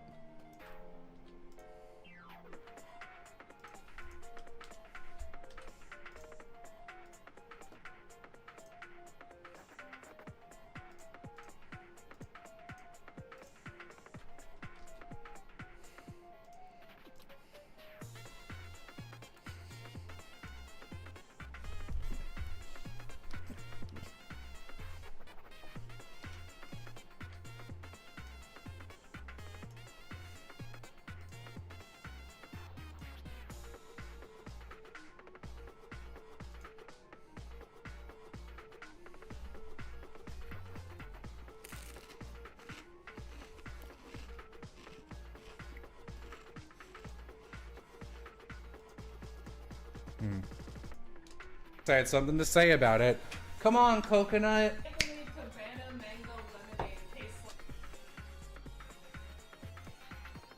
One of the best out of context sentences from this video is Cabana lemonade tastes like Catholic chocolate. Coconut.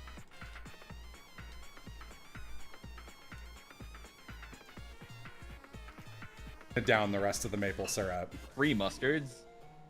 Also, we hit 15K. All right, that means I get to. Oh, what the? What is that? Why you like that? That's interesting. What is this guy? 15K. All right, that means I get to reveal this guy, right? Gray lemonade is Weird. Rocket. It's a Kim Jong-un lemonade.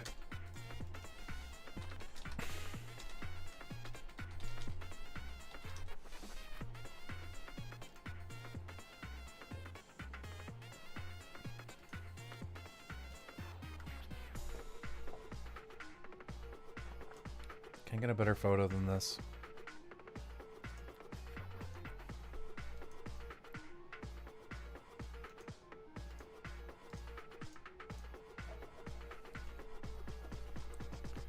This is such a nasty color.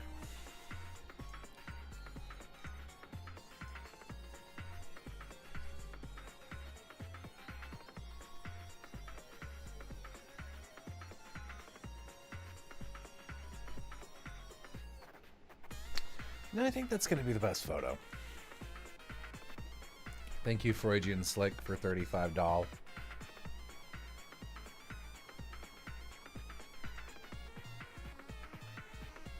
It looks like a Dr. Grossenheimer slime. I love Dr. Grossenheimer's Goo Factory, which is not real, but should be. But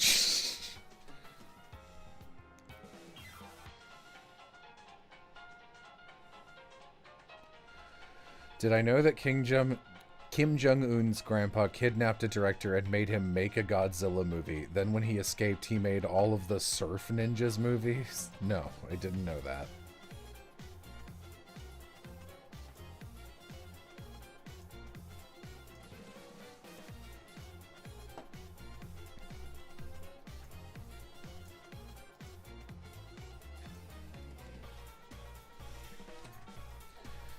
Ugh, all right, fine.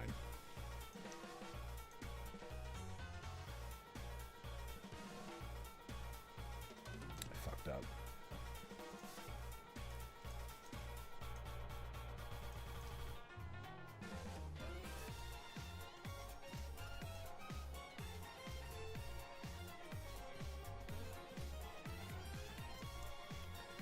That might be different enough. Oh, okay.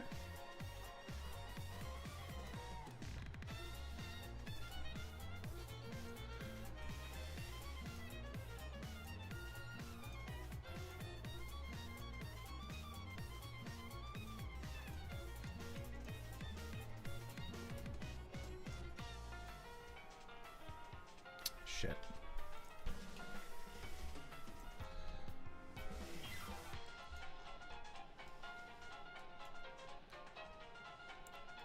Come on.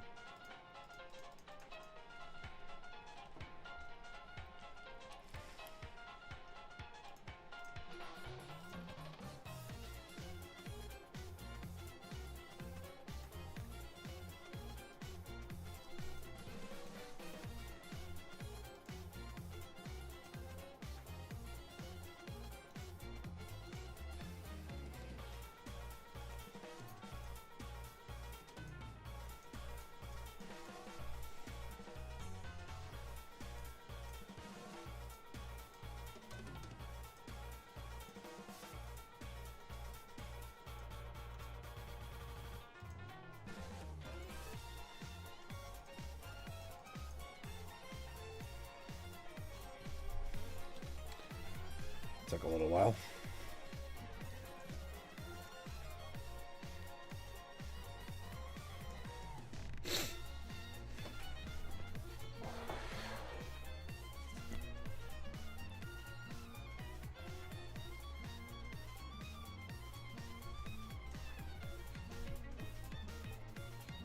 I'll leave that up here for now.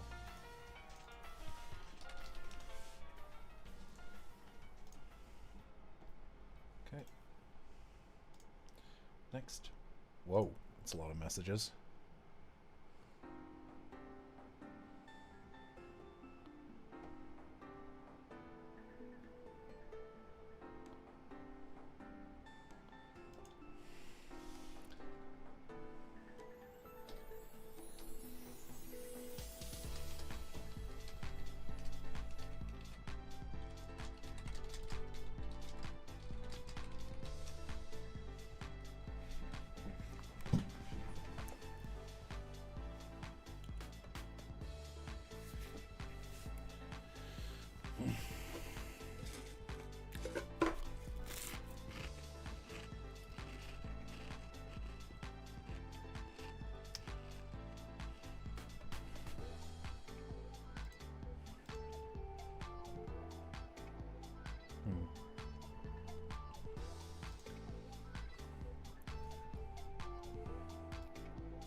People are messaging me something.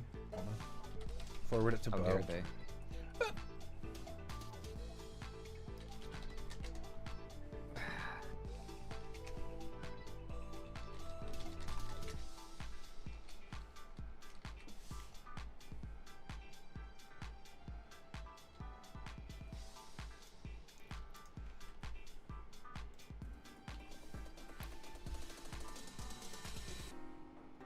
Yeah, wow, Flair, I can't believe you ate oil off the floor. I expect, a certain standard from you.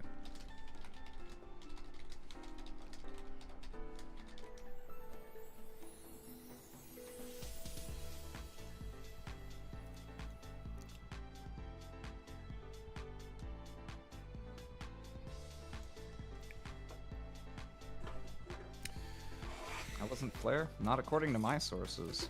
My sources being the floor and its suspicious lack of oil. What's my favorite JoJo stand?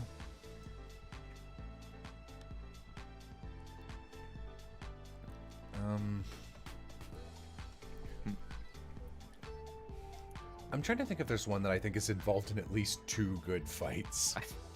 I thought you were just gonna say, I'm trying to think if there's any that are good. No, I'm not that mean. JoJo has some good parts. What if I was like Strength, the boat monkey? The boat that is a monkey's.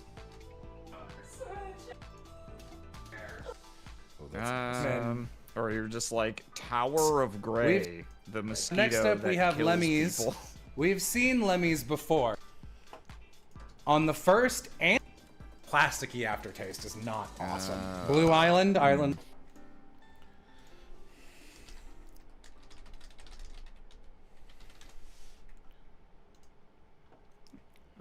I've only seen, for parts with stands, I've only seen 3 and 4. Solid place to stop. God, I don't know. I enjoyed the episode in part 3 that was the magnet lady just kind of Yeah, it was a good fucking fight. with Joseph and Avdol. It was a good fight.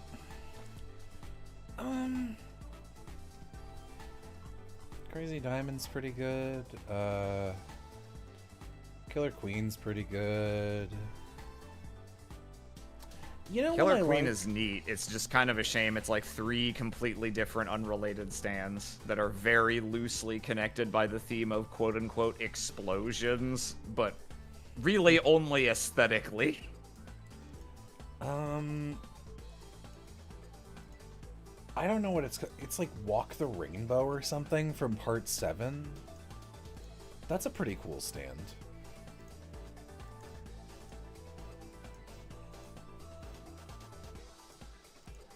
You know, it's not like high concept, but I don't know.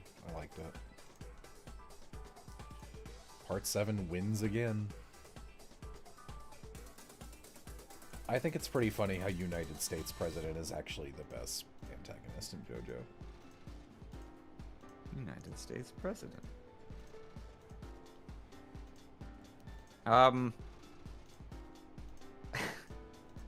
I don't think this is really a selling point of the stand, so I wouldn't say it's my favorite. I derived some amusement from Heaven's Door after Rohan's initial being a creepy weirdo antagonist, as, you know, JoJo characters tend to go in their arcs. I enjoyed his remaining fights being extreme bending over backwards justifications for why Heaven's Door doesn't just obviously instantly win the fight. Yeah, I feel like worst JoJo stand is an easier question. Though maybe it isn't. There's so many contenders. The worst is interesting because there are so many that are bad for wildly different reasons. Yeah, you've got the stand that makes Avdol and... Not Avdol. Palmer. You've got the fetus guy stand. Fetus guy. You've got a lot of stands that are just, like, dumb. You've got some that are just, like, extremely boring, especially a lot of the earlier ones that are just like, my stand makes fire, my stand has a sword, my stand is a boat, my stand is a mosquito. You don't like pylon But, guy? like, does that mean worst? Probably not.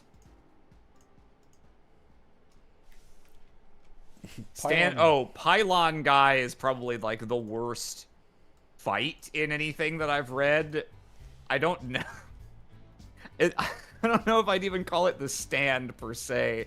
Because the problem with that is the protagonists involved just blatantly not using their abilities they very obviously definitely have to do anything. Pylon guy's very silly.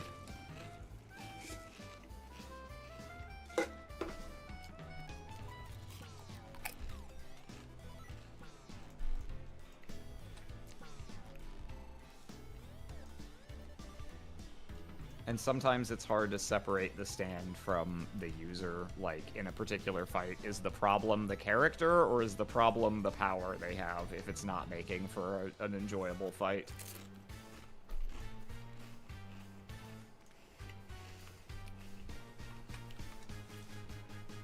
Yeah, I haven't seen the Gachi Tutu, or however you pronounce it, anime opening, but I've heard it's good.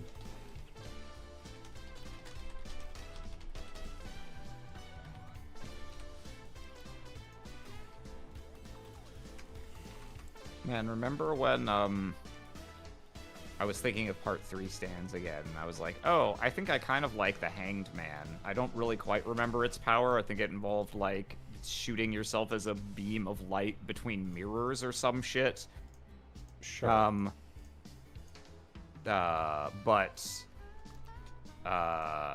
Then I immediately thought of Enya, since she's related to that character, and then from there I was like, what was her stand again? I don't remember. All I remember is that she used it to make Polnareff lick a toilet.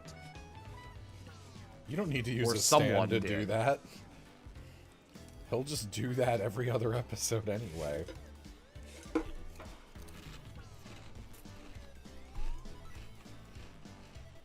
The sun. I quite like the sun is a really funny, silly premise of an episode, I feel. Where it's just like, God, Blue it's so Island, hot. Island Blue. It The really sun's does so smell like. unrelenting. Oh my God, the entire fucking sun is some guy's stand. And then we do something cheesy to just, like, basically shoot him in the face from behind a rock from a great distance after figuring out that he's using very non-supernatural camouflage to hide in this desert.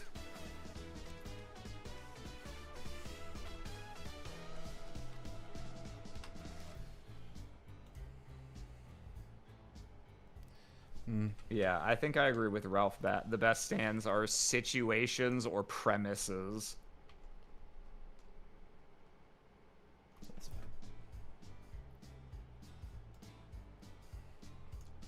Blue Island, Island Blue. It really does smell like someone lit a crayon on fire like a birthday candle. Concentrated sour because of the bottle of it is Kind of all like strawberry. purple, so I'm gonna give it a 2. not that it's really used for Lit- consistent things, but I think it's good. I'm they gonna give it a 3 occasionally because use it again in the plastic intelligent straw ways Lemmys throughout before part 3, we and then very emphatically not in part 4.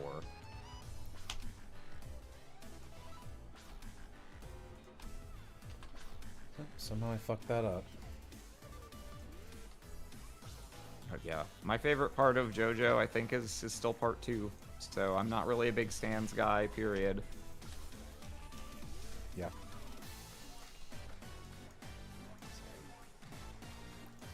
Maybe it would be 7 if I had read it. Everyone likes 7. 7's good.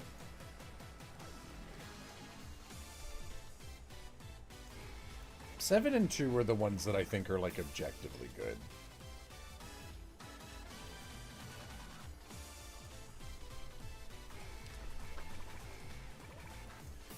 This is strawberry, right? Calm down. Me when I'm looking at the berries I've stolen.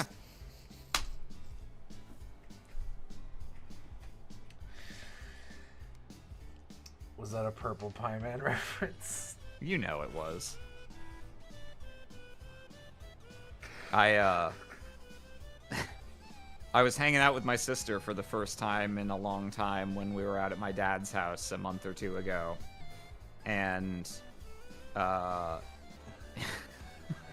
I told her about the ongoing phenomenon throughout my adult life because it's happened with multiple completely unrelated, non-overlapping friend groups now, where I have shown them the peculiar purple pie man of Porcupine Peak, and they've been like, this was like one of my favorite cartoons as a kid, and they've been like, everything about you makes 100% sense now. If this was your formative media, I get why you are the way you are. We have Lemmy's. We've on the first and I'm gonna do strawberry first. There we go. Straub.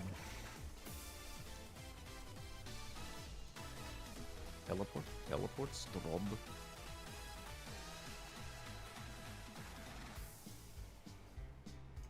Did I bring it with? Am I alive? I guess not. Okay.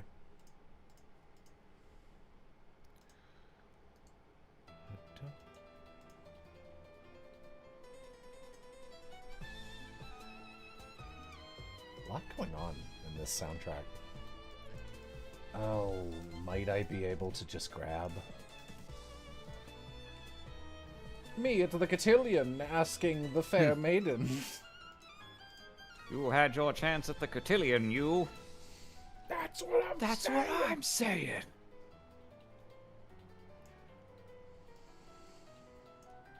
I'm sorry, I showed them what, Aram? The peculiar purple pie man of Porcupine Peak.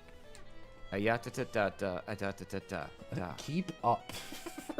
Keep up. Jesus Christ, do I have to explain everything?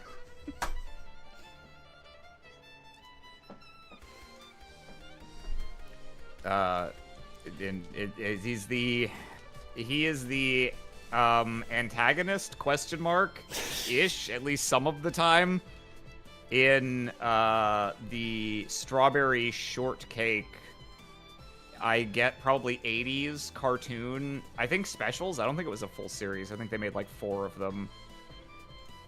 He is a pie maker who lives on a foreboding mountaintop in a weird little shack. He's sort of Count Olaf coded, or I guess you could say Count Olaf is Purple Pie Man coded. Yeah, everyone's always saying that verbatim. Everyone's always saying that.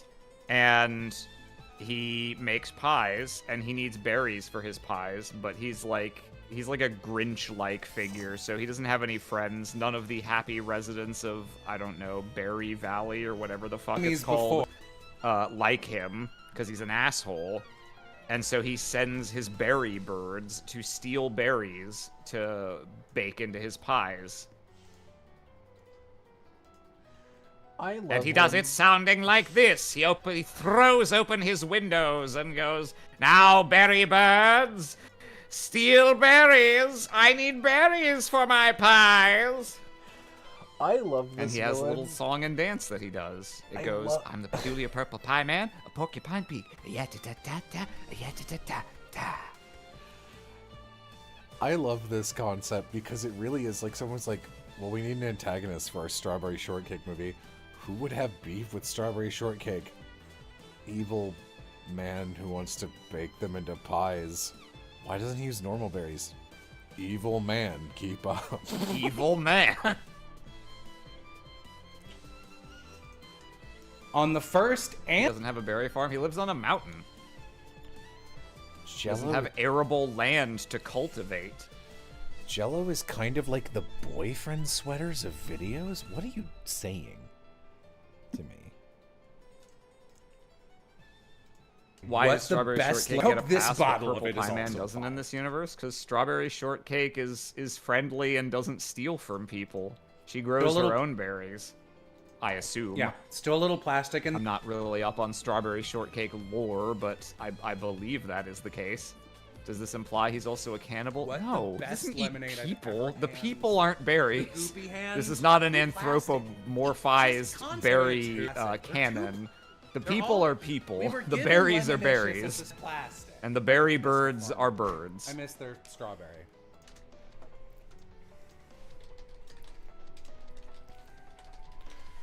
Chat, I think she just... chat, how many of you are familiar with I Am Mean? The character, not me being a jackass. Because I feel like seeing that will just... You'll understand Aram's vibe, like, right away. Yeah. I am a familiar. Oh, look, what clever children. Oh, don't spoil it. I want to show it if they... know Oh, enough okay, about it. okay.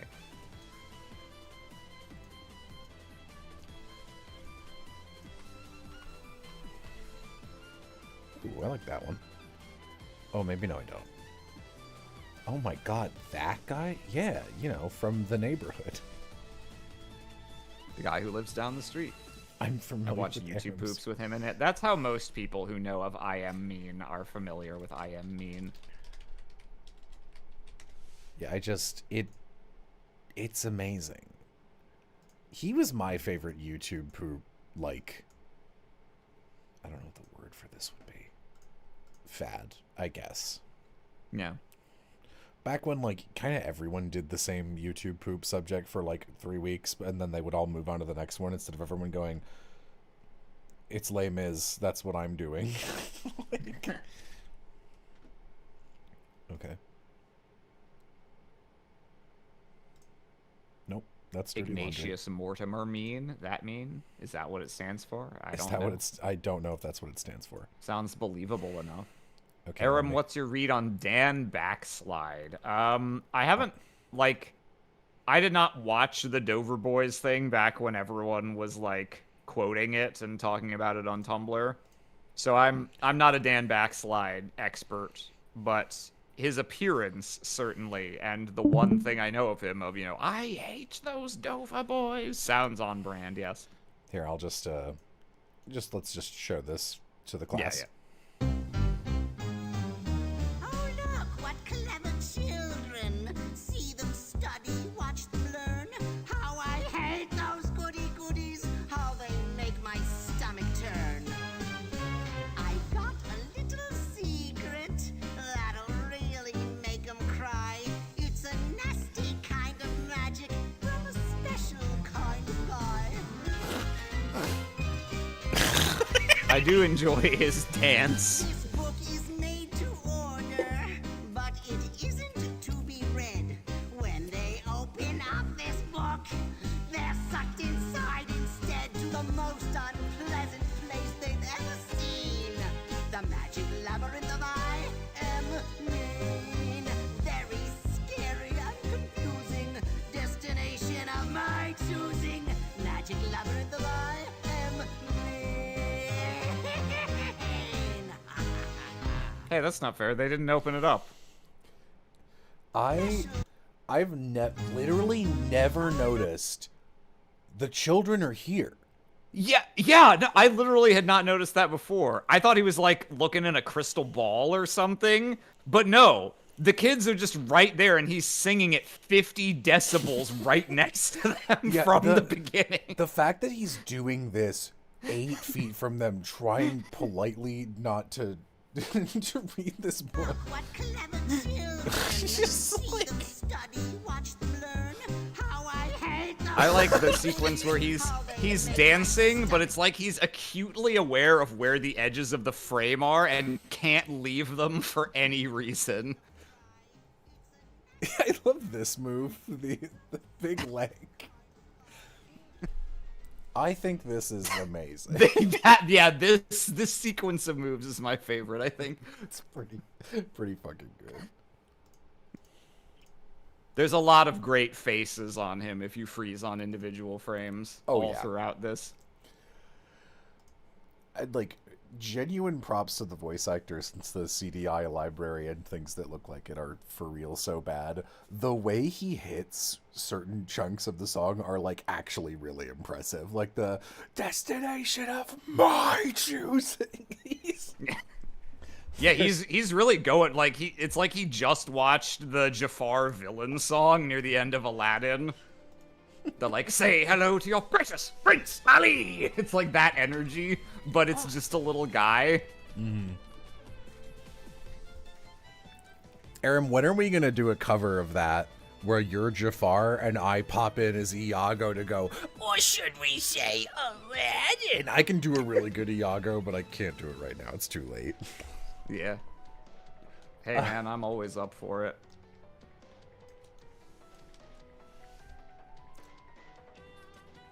His assets frozen, the venue chosen is the ends of the earth. Whee! So long, See ya! Ex-Prince Ali, etc. I think Jafar was robbed because I love that song.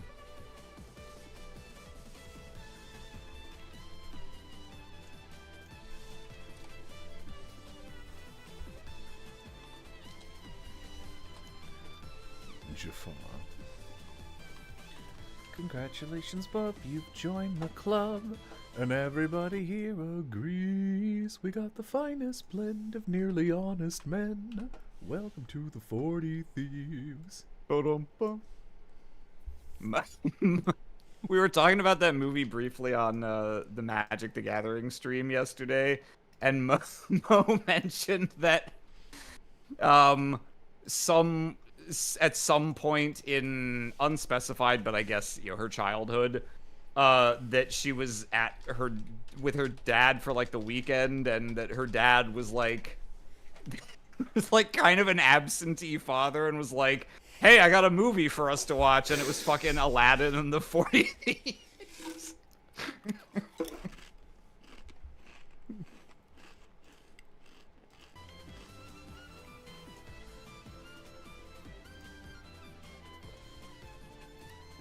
Magic labyrinth of I am me. I am I me. missed their strawberry.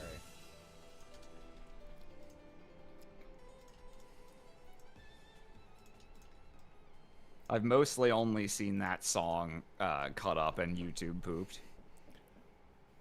The third Aladdin movie's pretty good. Yeah. It looks uggo, but it's pretty good. It can't look worse than Return of Jafar, surely. It doesn't, no. Why does it look worse than the first one? Because to my recollection, they had a motion picture budget again instead of $2. No, right? they definitely didn't. Oh, okay, I see. It's just a better script. They have a little more money, but I think they mostly used it to beg Robin Williams to come back. Yeah, to actually get Robin Williams back. Which, in fairness, does help a lot. Dan Castellaneta did a fine job in the TV series in Return of Jafar, but like you can't. I mean, yeah, you Robin can't Williams replace Robin Williams. He was functionally the writer of Genie, also. So like, I don't know. You need him there.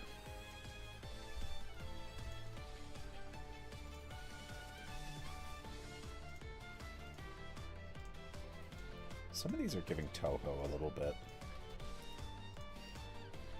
I hated Return of Jafar as a kid. Oh, that's funny. The way I know that I had no taste as a kid is that I loved Return of Jafar.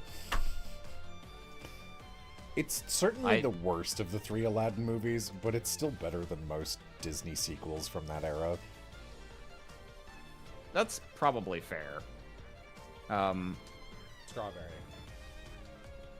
Yeah, I mean, I know it's a 5. So I Oh, hope yeah, this yeah. bottle Like, of it is also a 5. the complete still a little inability plastic in of this, but- child me, and like, I think this is fairly generalizable to most children, but like, I can only speak for myself. The complete inability of child Aram to recognize visual quality, at least, is certainly, the whole story is told by the fact that I didn't notice the carpet looked any different. And you look at those side-by-side screenshots, and it's like, holy shit. Yeah. Return of Jafar isn't close to as bad as Belle's Magical World. Belle's Magical World is nigh unwatchable. It's like a for real 1 out of 10. It's really bad.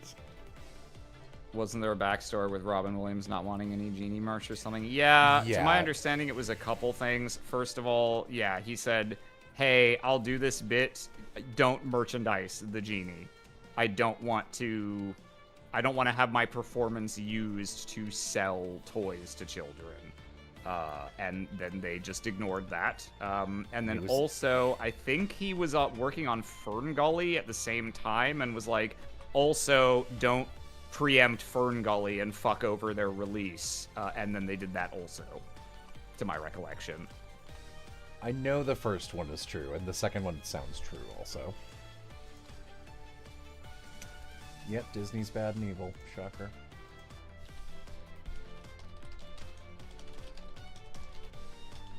I don't know what changed that they got him back for the third one, if it was just they gave him enough money, but like, I think surely they formally would have been apologized to him was the thing. They were just like, yeah, that we pretty much just strictly betrayed your trust. And he was like, fine. Like, whatever. Yeah, told him they wouldn't use his star power as the main advertising method. Yeah, it may have been the same thing or just related to the toy thing. I think the toys were a particular stipulation, but yeah, in general, that was not the role he wanted to play the production. He wanted to do the role and have a good time with it and make something that children would enjoy, but he didn't want to be a vehicle for marketing. Unfortunately, he was just about the most marketable thing you can imagine. To the degree that Disney's theme park app is called Disney Genie now. I guess they broke that out the minute after he died. Fuckers. Fuckers. Fuckers and cunts. Fuckers and cunts. I wish that they were all dead.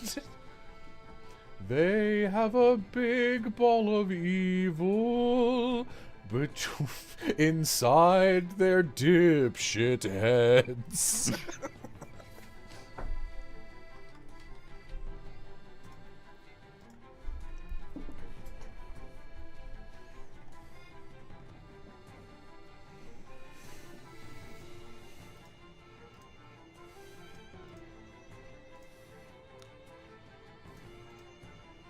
No, keep going, you're cooking. I'm already pushing it. I just got so scared because I moved tabs and pulled up the screen cap this, the Kageki Shoujo thing that was on my other tab, which is the "Somebody Talk to Me" scene that I played earlier, and I literally was like, I just saw the skin tone and the fact it was anime girls, and I was like, Jesus Christ, is this porn? Is this about to show up on my OBS for like 2 seconds?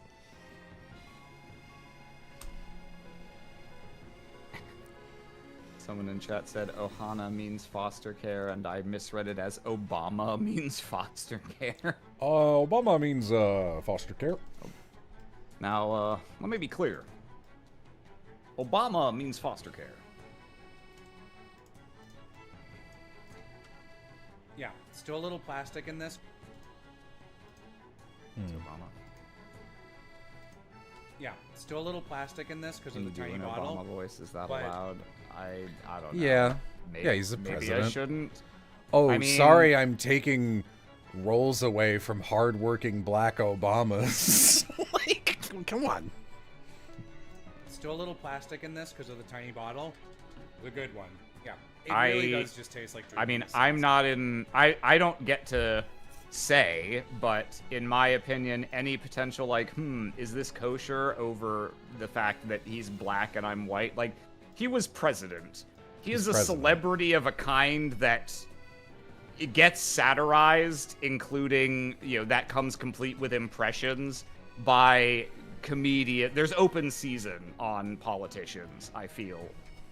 in a way that you would not do a voice of, I don't know, someone who was a private citizen and, like, I wouldn't audition to play Obama in media.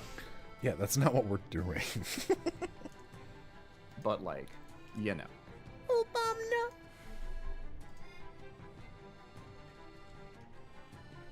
Obama, nah. Soda!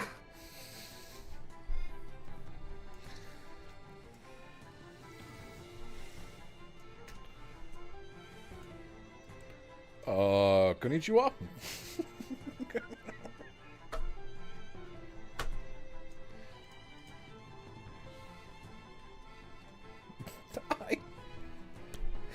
I wanted to, like, say a sentence in, like, Obama voice saying Japanese, and truly all my brain could come up with was just, thank you for inviting me here, in your native language, bungo stray dogs. Which is like fucking random. Tokyo Godfathers. Perfect blue paprika. Mitsubishi. Palm Poco, the one with the testicles. That's part of it. You have to say the whole thing. Bongo stray dogs. Yeah. Well, I guess it's probably Bungo Stray Dogs, but yeah, that's an anime. Like calling it bungo. Chungo Bungo. Oh, gross. It's like extra funny to me because obviously it's dumb and makes no sense. But like, it was like, oh, my brain's trying to fill in Japanese. And it didn't even pick like Anohana or something where it's like, it's a Japanese word. It just picked bungo stray dogs. Bungo Stray Dogs. The way you, where you put the emphasis on the syllables also makes it sound like it's like police radio chatter. Bungo Stray Dogs. That's how he talks.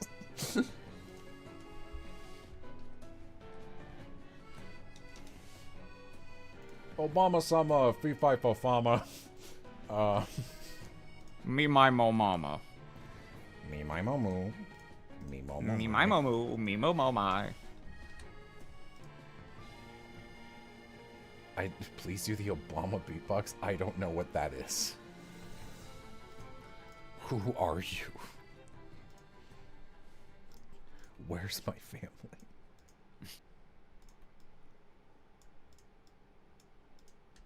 Good one. Yeah. It really does just taste like drinking a sunset. Even in this is everything I've had today.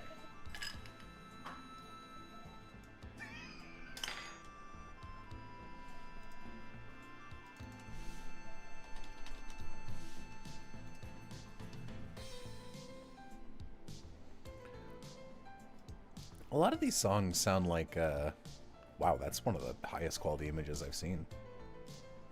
Probably could use this one. Look at this, chat.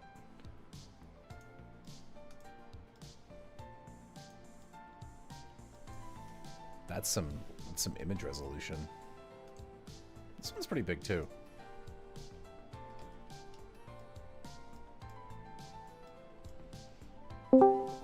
Who? Hey, Piv. Hi, Piv. Hello. I'm listening to Bar Tokyo Ghoul or whatever the name of the thing you sent me earlier is.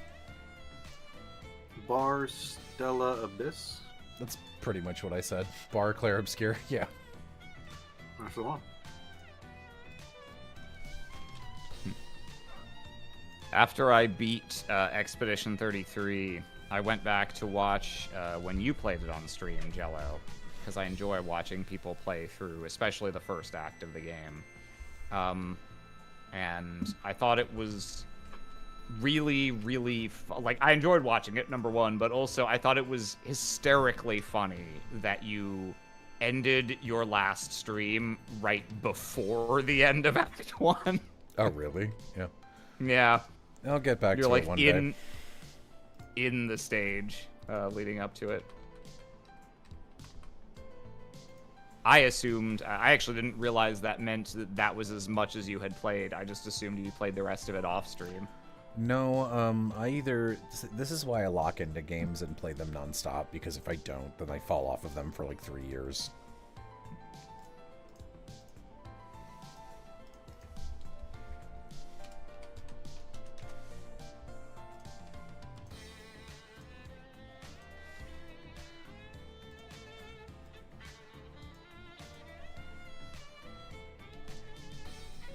Donate so much if you play it again. That's probably true. You'll get a lot of people watching that. Those are actually some of the lowest view count streams I've ever done. Huh. I think I am we were surprised in by that. the double digits. Because if you do something popular, everyone's streaming it. I guess that's true. You did also play it pretty early in like when it was blowing up, which may have actually been like. It may be the case that if you had streamed it like 2 or 4 weeks later, more people would have been there because it would have been more fully like word of mouthed around. I don't know.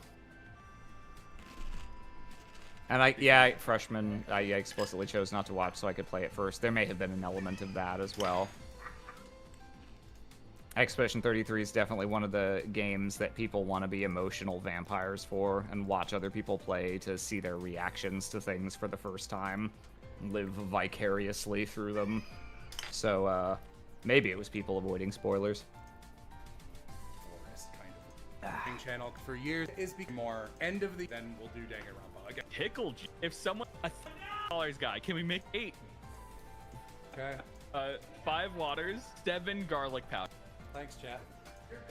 I don't want to look. Really want to see how they do at the Game Awards this year. Let's drink this rocket. This is Taste the Apocalypse. Drink this. I think they've got a 100% lock on best soundtrack, but I'm really curious if they can manage to snag Game of the Year, because there's a surprising, sudden whole lot of contenders for it. 2025 became one of those years.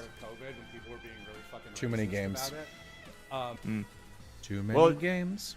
An unusual number of, I think, notably higher than average quality games. Like, there's going to be a lot of games this year that would probably have walked with Game of the Year in a number of recent years if they'd only, like the year that, say, like, It Takes Two won Game of the Year. Like, that's a fine game, but I think, like, probably every nominee for Game of the Year this year would have won it in that year if that was their only competition.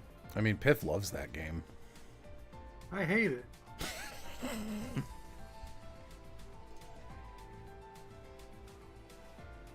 Oh, I know what I like, and I hate that. Man, I had that on my desktop for like 2 years and never did anything with it.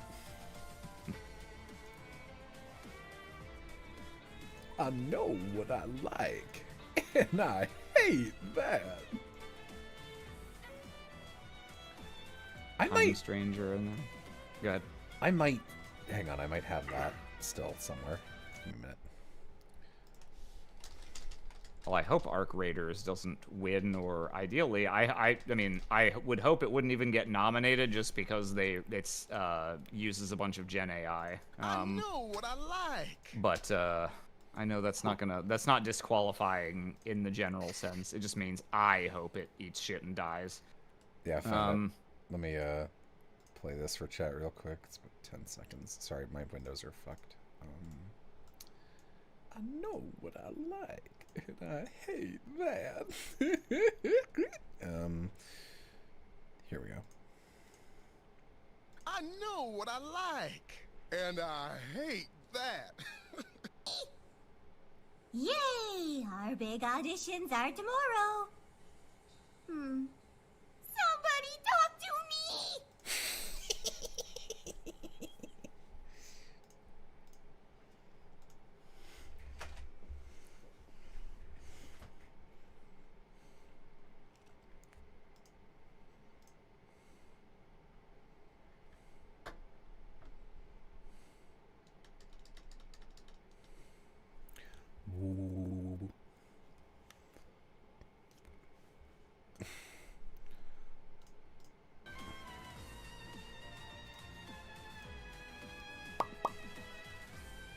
So games that I think are in the running for Game of the Year noms this year. We got Clair Obscur, Silk Song, probably Ghost of Yote, maybe Hades 2, Blueprints. Split Fiction is just It Takes Two again, more or less, and It Takes Two won in its year.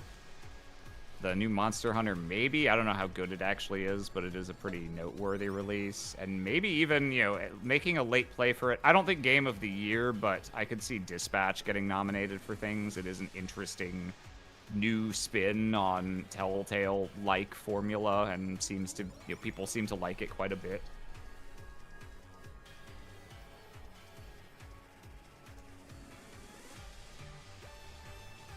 Doesn't Arc Raiders use AI voices? Yes, it does. Yeah, that's the Gen AI stuff I was talking about before. Yeah, no, Arc Raiders, I shoot my laser eyes at it for that. I don't know what it is, and I've never heard of it before this moment, because all my friends are good people. Like, I just wait for all of you guys to be like, this game's really good. Play UFO And of course, 50. I mean, don't forget, also, Of the Devil, Episode 1, and possibly 2 releasing this year. Where's my Game of the Year nom for that? Yeah, I can't wait for that to get a nomination at the VGAs.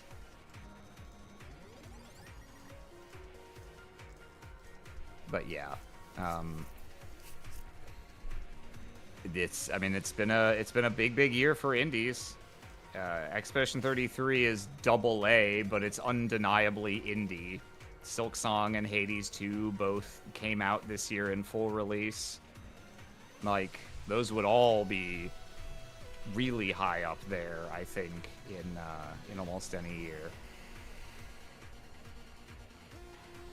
Ghost of Yote is probably the only, like, AAA release that's in serious contention. It's not sludge. Yeah. I still don't, like... I wouldn't give the nod for Game of the Year to that over any of the indies, just because it's not as meaningful and significant, in my opinion. I haven't played all of them, so I don't get to have an objective opinion, but... That's okay, neither have anyone voting at the Game Awards. That's true. But, in my opinion, it's hard to argue against Clair Obscur being the most significant in terms of not just sheer quality, but, like, what they achieved with what resources and, like, what that represents. I think it's the big development for the industry. Also, hello, Keen. Hello. So, yes, I would like to see Clair Obscur get... Game of the Year. But if they don't, they had still better get Best Soundtrack. 1,000,000% they need to get Best Soundtrack. There's nothing else that could possibly... Did you name Silk Song yet? Yeah. Okay. I haven't played Silk Song yet, but seems to have largely met people's expectations or exceeded them, which is difficult considering how anticipated it was. You know, other than the people who are like, why is it hard? And it's like, what do you mean? Do you guys play Hollow Knight? Sometimes games are hard. Clair Obscur is like they tried to make a video game to win an Oscar. Yeah, but like in an affectionate way rather than a derogatory one. Sometimes you'll see something in a... It's usually not an entire movie, though sometimes it is. But, like, you'll see a scene or, like, an original song or something that's like, oh, this is only in here to try and get an Oscar nomination. Like how they added a single original song to the 2012 Les Mis movie that was definitely just there to try and get an original song nom. Did they give it to Anne Hathaway? I don't. think so. That song, the original song didn't have Anne Hathaway. It was a Hugh Jackman solo. Yeah, no. Clair Obscur is like Oscar-seeking performance positive. It definitely has one of the strongest, like, first 20 minutes to a game. Yeah. Yeah. people tend to have varying levels of initial frustration of like struggling to get the dodge and parry time down in the tutorials. Should have played more and Paper Mario. Yeah, but yeah, story-wise, I don't think I've seen anyone play the opening segment and be like, whatever. It's cool to be really affected by an RPG's storytelling. Yeah. Yep. It's very... It's inspiring how well crafted the opening, like the prologue of that game is, in terms of having to explain a lot of shit because it's a fantasy setting. It's a fantastic setting. With some familiar things, but a lot of shit that a lot of terms you haven't heard. A scenario that's kind of crazy, but is the root of a whole bunch of emotional stuff, and so you have to make sure the viewer really understands it, like not just the facts of it, but what it means to all these people. It's a hard writing brief, and they just knock it out of the fucking park. With saying very little explicitly, too. It's very shown, not told, which is nice. Yeah.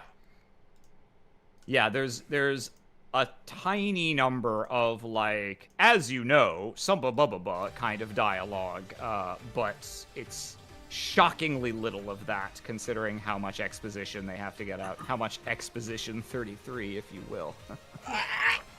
He's shedding! Kill him. Get him! Get him.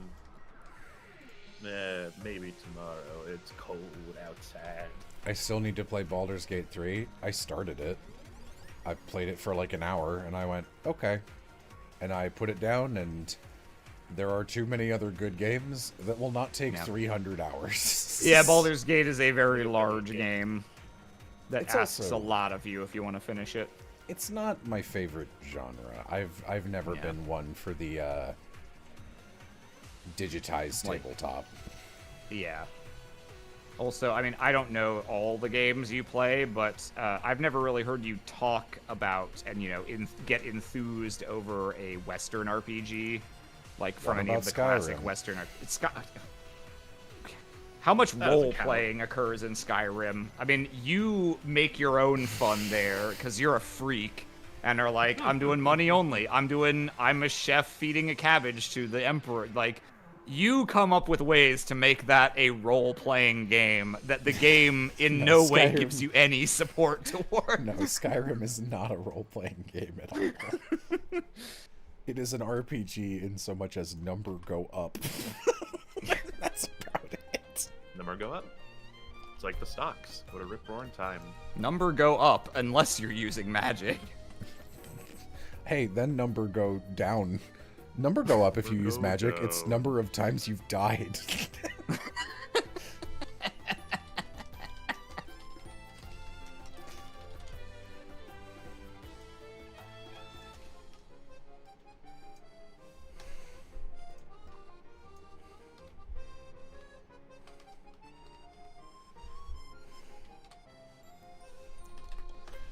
That's 50.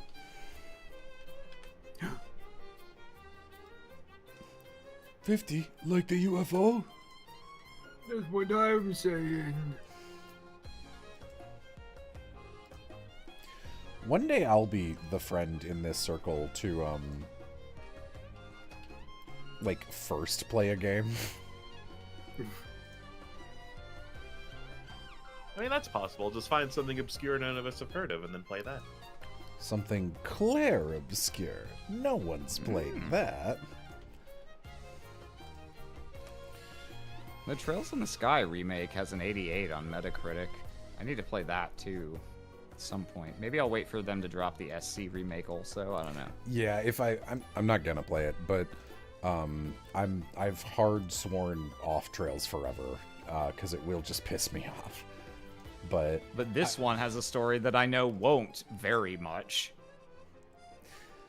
I already got you guys reading Trails and I had a great time with it. I don't think I can Yep. have a better third experience with that game. Yeah, that's fair. I wonder if they'll... I guess it doesn't... Really, I was about to say, I wonder if they'll remake Sky 3rd. No, I doubt it. Probably not, yeah. Not unless they just functionally make a new game that's like, hey, we gave it we replaced the gameplay with actual gameplay and found a way to take the movie's worth of cutscenes and make them not just a movie. What are you talking about? I made tons of Skyrim. I mean, the ancient lich who runs Falcom, who's powered exclusively by step-sibling kink, doesn't care about the third Trails in the Sky game. How's he supposed to get his nuts out with that one?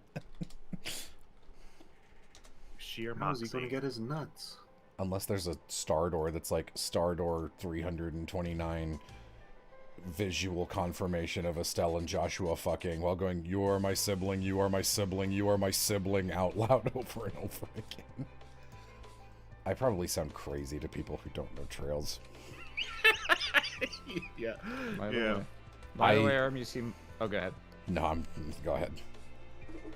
You seem plugged into Trails. I jumped ship after Reverie, but did Kuro end up being any good? The trailers make it look like hot garbo. I haven't played Kuro, which released in English as Trails Into, Through, Beyond, I don't know, Trails, some preposition, Daybreak. I did not play Reverie either. I mean, I finished Cold Steel 4, and I was like, I didn't like that at all.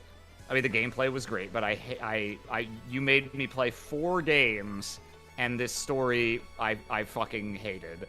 And all the problems just keep compounding and getting worse, and so I have no hope. And then Jay or someone played Reverie and was like, yeah, so this is Cold Steel 5. And I went, okay, well, I'm not playing that for sure. And maybe someday I'll try Daybreak, because people have said that in significant ways it departs from the formula, but I've also heard that the sequel is bad, so probably not. I assume if they managed to do something right, they then immediately fucked it up again. I was briefly trying to look through our DMs and find your incredible first comment at the end of, I think it was Cold Steel 3, which is just, I fucking hate Reen Schwarzer, and I want to silently pull it up on screen, but I can't find it. Yeah, it's because it wasn't in our DMs. I wrote an entire Google Doc that was all of my gripes with Cold Steel 3, and yes, the first bullet point was, I fucking hate Reen Schwarzer, and it's only going to get worse. Mm-hmm. The first act of Cold Steel 4 was good, because Reen Schwarzer's not in it. Yeah, because you know the actual protagonist. You play a good is character. You play a character who should have just been the main character of 3 and 4. Yuna's a great character when they don't have to justify her not wanting Reen's head on a pike, which they do in the worst way possible. Guys, listen, she's not mad at Reen because he's the poster child and the face of the country that invaded her sovereign nation and probably killed several of her neighbors, except they didn't because it's Trails and nobody dies. Her 2 twin siblings almost got killed by one of Reen's fellow soldiers, and before she could save them, Reen came down and saved them for him because he's a good boy who's never done a war crime.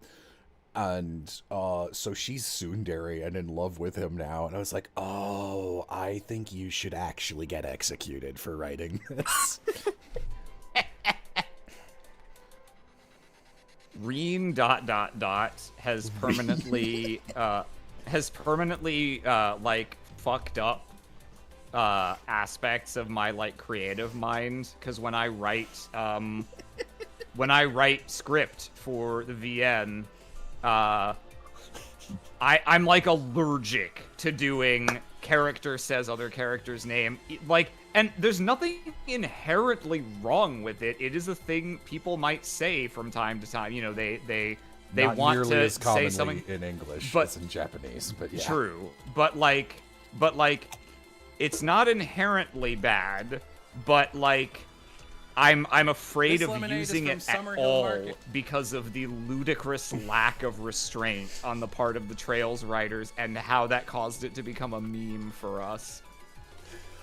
For me, the much more damning thing we love to make fun of is Tio says something also. I think Tio says something else, yeah. because Reen is stupid, and I'll make fun of it forever, but Tio says something also is just an easy cut that you could have done, and you chose not to, just to piss me off. Okay, full stop. Is there any reason for me to look at the Trails series? It sounds quite bad. Bad is capitalized. And doesn't seem to have anything uniquely appealing looking from this far out. Trails is a deeply unfortunate graph of where the gameplay quality over time looks like this. And to the degree I think it is probably one of, if not the most fun JRPGs I've ever played. And the writing quality is like this. First chapter, second chapter. I hear the third chapter is really good. I'm never going to play it. I think the first Crossbell game is really good, and then it goes... Phoenix Spalding level writing. Oh, Phoenix Spalding. Here, let me... I'll just label this really quick. I would say if you... in my opinion, the best ways, if you're going to engage with Trails... I've heard the Trails in the Sky first chapter remake is very good for gameplay, and Trails in the Sky is the only, like, complete story that I think is largely good that Trails has told. So I think you'd be perfectly well off just getting Sky first chapter remake and try it and see if you like it. If you don't want to spend any money, like you don't want to, like, buy a game, we have played through the first 4 with an asterisk, but for the most part, the first 4 games in the series, and voiced them. And you can watch those. Here, you just real wanna quick. you just wanna get the story. Aaron, can you check the stream and very quickly, please rate my chart for accuracy? Oh, sure. Let's see. We could. What's the red line? The red line is gameplay quality over time. Yeah. And the brown line. Yeah, the brown line, right. Yes, correct.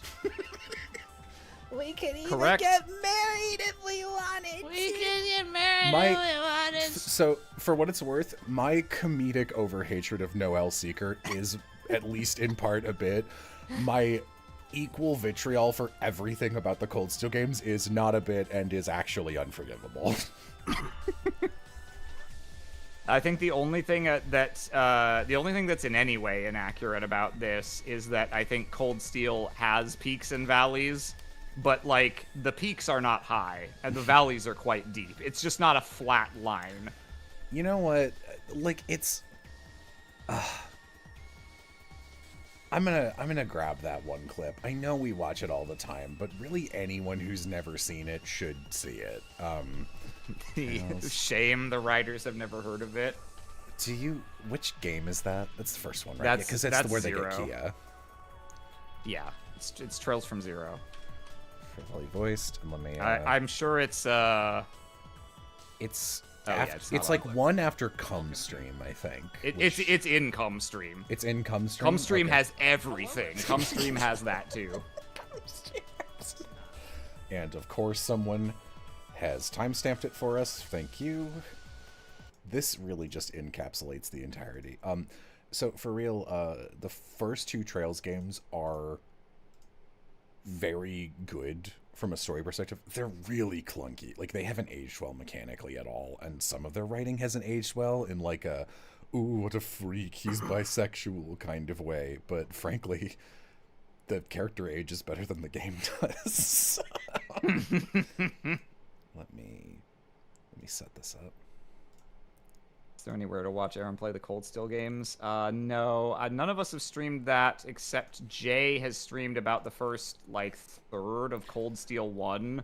He streamed And that like 5 years ago. All on due respect Stabbies. and past tense love, but you can never trust Jay Barrett's taste in the Trails franchise. It's like every bad habit of his as like a writer and creator. He's like, I know it's all bad, but I love seeing it. And it's just like, okay, these are all unacceptable. I had to learn to like stop. I had to wait for you or Austin to play more Trails games so I could be like, you two I trust. Even Aloha I don't fully trust with these. And I trust Aloha on almost everything else. Deeply into my own stereotype, but I look at the thumbnails for those videos and think, are there even any furries in there? It just looks like generic JRPG number 452. There are not furries in the Trails series. If you want some if that's a furries, deal breaker, then so be it. But I'm not gonna lie to you. There are no furries. Okay, let me main display. I'll keep my webcam on for this. So, in case it's not obvious, for context, I guess I'll screen share for you guys as well. The Trails series it has so many flaws, really incredible flaws, but perhaps the one that nobody defends is the writer. Never in human history has a writer been as open about their fetish as the guy who writes Trails. And he, inexplicably, in the first Trails games, the ones we said were good, the main romance is an adoptive step-sibling couple. And it works. Maybe Aaron will back me up on this. I'm fine with those two. And I've never felt that before ever in my life. And we were all like, that's crazy. And then he goes, oh, greed, I'll do it again and again and again and again. So every fucking time there's any mention of siblinghood, like some guy will slime out of the nearest sewer grate to be like, wow, you tapping that, bro? And it's horrible every time. So in this sequence, and this game has already done it, by the way. The main character Lloyd here on the right, brown hair, his brother died and his brother left almost a widow. I think they were engaged. And people are like, so it's a sister-in-law, Lloyd. Are you interested? And he's like, what is your problem? But like, the problem is the narrative of the universe is always like, I'm going to push them together and make them kiss. And it's horrible. And in this scene, Tio, blue hair, who's probably the best character in this game, is like a little savant girl who is part of your team. And you are cops. And you are going to basically doing a sting operation in this mafia auction looking for illegal goods, of which there are many. And to get in, you have fake IDs, and you get to... I forgot. You don't even have to bring Tio. We picked Tio because she was our favorite, and we could have avoided this entirely. But Tio, a little bit... I read her as having kind of a puppy crush on Lloyd at certain points, and it's fine because she's like fucking 14. So like, sure, it makes sense. Fair enough. But it comes out in this scene in the worst way imaginable, where they are walking up to this party disguised, and it's like, okay, we're gonna go as like members of a wealthy family, and this happens. Forgive my rudeness, but you two hardly resemble each other. Are you adopted? Are you adopted? There's a simple explanation for that. I joined their family after my mother married into her. So my brother and I are actually I'm dying. Just screen capping that one also. Me too. You can never win. You can never win. At it again. Oh, come on! Hang on. I can't. We can't get away from it. We cannot escape. We can't just let them keep getting away with this. I have never seen a writer who wears their fetish so openly on their sleeve as like this dude just gets to make all the shit he wants, and he has a team of people who just have to sit there and be like, all right, I guess we're doing this again. Maybe he's just an alter ego, and he's the same person as the blue skin guy from Blizzard. Yeah. Yeah. No, because blue skin guy, it's like, fine, we'll give you one blue skinned character, and then you never talk. You don't talk to us for a year. Sealed. But like this guy is just like, I'll give you 1 minute. He's just so fucking transparent. He's just, nobody else could get away with it on the level that this man has just gotten away with it, and I can't. That means we could get married if we wanted to. Wow, it's fucking disgusting. Get out of my sight. Super Mutant 6112 in chat. Go back to cum, please. Yeah. Yeah. Oh, for the new person in chat,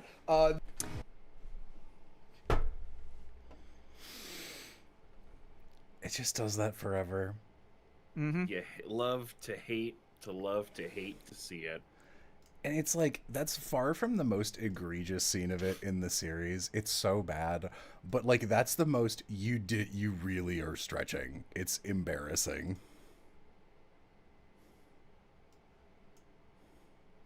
The writer behind this have any actual step siblings? I don't know, and I don't want to know. Yeah, that's like forbidden knowledge. Don't tell us that. So, obviously, we're giving you the hard not sell by showing you this. But the earlier you are in the series, the less fucking annoying it is. All of Trails' bad habits compound on themselves and get worse, and a lot of them are not a big issue or sometimes not present at all in the Sky games and in the first Crossbell game. It is insistently callbacky, and it's like, everyone's part of a secret organization. Everyone's so fucking cool. Everyone's secretly evil, and like... It's a bit exhausting, and it works in just the first 2 games and never again. Never, ever again. Mm-hmm. They spend, I don't know, 120% of the Cold Steel games reintroducing old characters and going like, Lawrence Smithington, the Brown Typhoon, welcome. We haven't seen you in years. Not since the war we didn't make a game about. Oh, we made it an anime that everyone hated and nobody watched, and we didn't hire the voice actors back because this is a union game. It's crazy, dude. Trail sucks.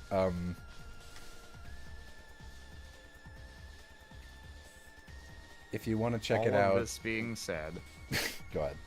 All of this being said, I think the best way to experience Trails, play Sky first and second chapter, and pretend that's it. They never made more, unfortunately. It's one of those lost... It's like Skies of Arcadia. You know, they did the thing, oh, you could do so much more in this world, and they never did. Yeah, what a shame. Yeah. Imagine all the sisters. Its time. So many stepsisters, yet uncreeped upon. That's not the word I thought you were gonna say. Yeah, I know. I was restrained. I'm proud of you. Thank you. Trails also has some really bad ludonarrative issues where they want you to think everyone is cool and strong, and they don't know how to do that. So you just win battles very easily because the Trails games are pretty fucking easy, and then the battle stops and it cuts to your whole party going, they're so strong, even though we literally beat them without taking a point of damage in 2 turns. And it's like, every battle, huh? 78 moves, huh? Yeah, 72 moves, huh?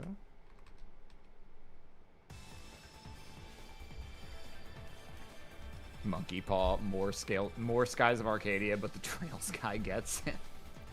I might, you hear about me going off a bridge, dude. You'd read about me in the newspaper one way or the other. I thought it might be fun to make Fina Vice's long-lost sister. And Aika is his unlost sister. Yeah. That's 2 whole sisters for the price of 1. I actually don't quite remember. Is Aika like an orphan or something? Is that why she's with Vice's crew? She is an orphan. She's just his neighbor, but her parents died in a raid. Okay. I don't think we saw any cutscenes that mention it. You have to go a little out of your way, and it's kind of just implied in ambient dialogue on Pirate Island. Okay. So they never do any like, wow, Vice, it's like we're brother and sister. Also, No. I'm gonna kiss you, kind of. No, they never do any of that shit, because that's fucked up and weird.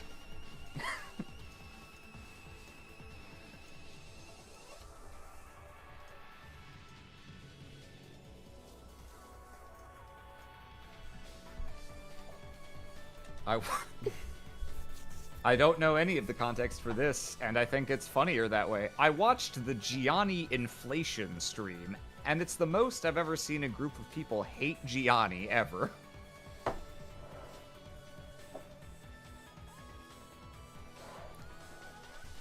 Sure. I don't know about that. Sounds like a Gale time. The stream, I mean, I don't know anything about that. I don't know about that. We all hate Gianni. Yeah, I don't know about that. Earlier today we The were... most anyone's hated Gianni? I beg to differ. Earlier today we were talking about how cool and handsome Gianni is. That's true. Drink it so you can function. I made fun of that, like, mixer with some, but on. I made fun of that beverage shit. That's like the big thing now. You know, maybe... It's about midnight. I hit 50. That's a good stopping point. I think I should call it here. Yeah, I'll probably go to bed pretty soon since it's near 11. Mm-hmm. I Alright. won't. I won't. Damn it, Piff, you rebel. Whoop. Not true, I'm a rebel. Wait a minute. I remember after I finished the first Trails game, I was like, Jay, let me know in Cold Steel. Sorry. I searched for Reen's horrible sister who wants to have sex with him, and that's her whole personality, and one of the first images is someone going like, get to the end of the Elise route. And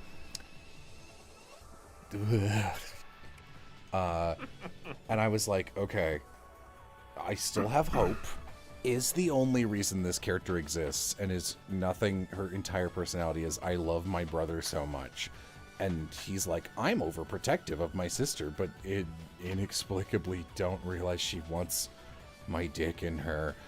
And I was like, surely Elise is going to die.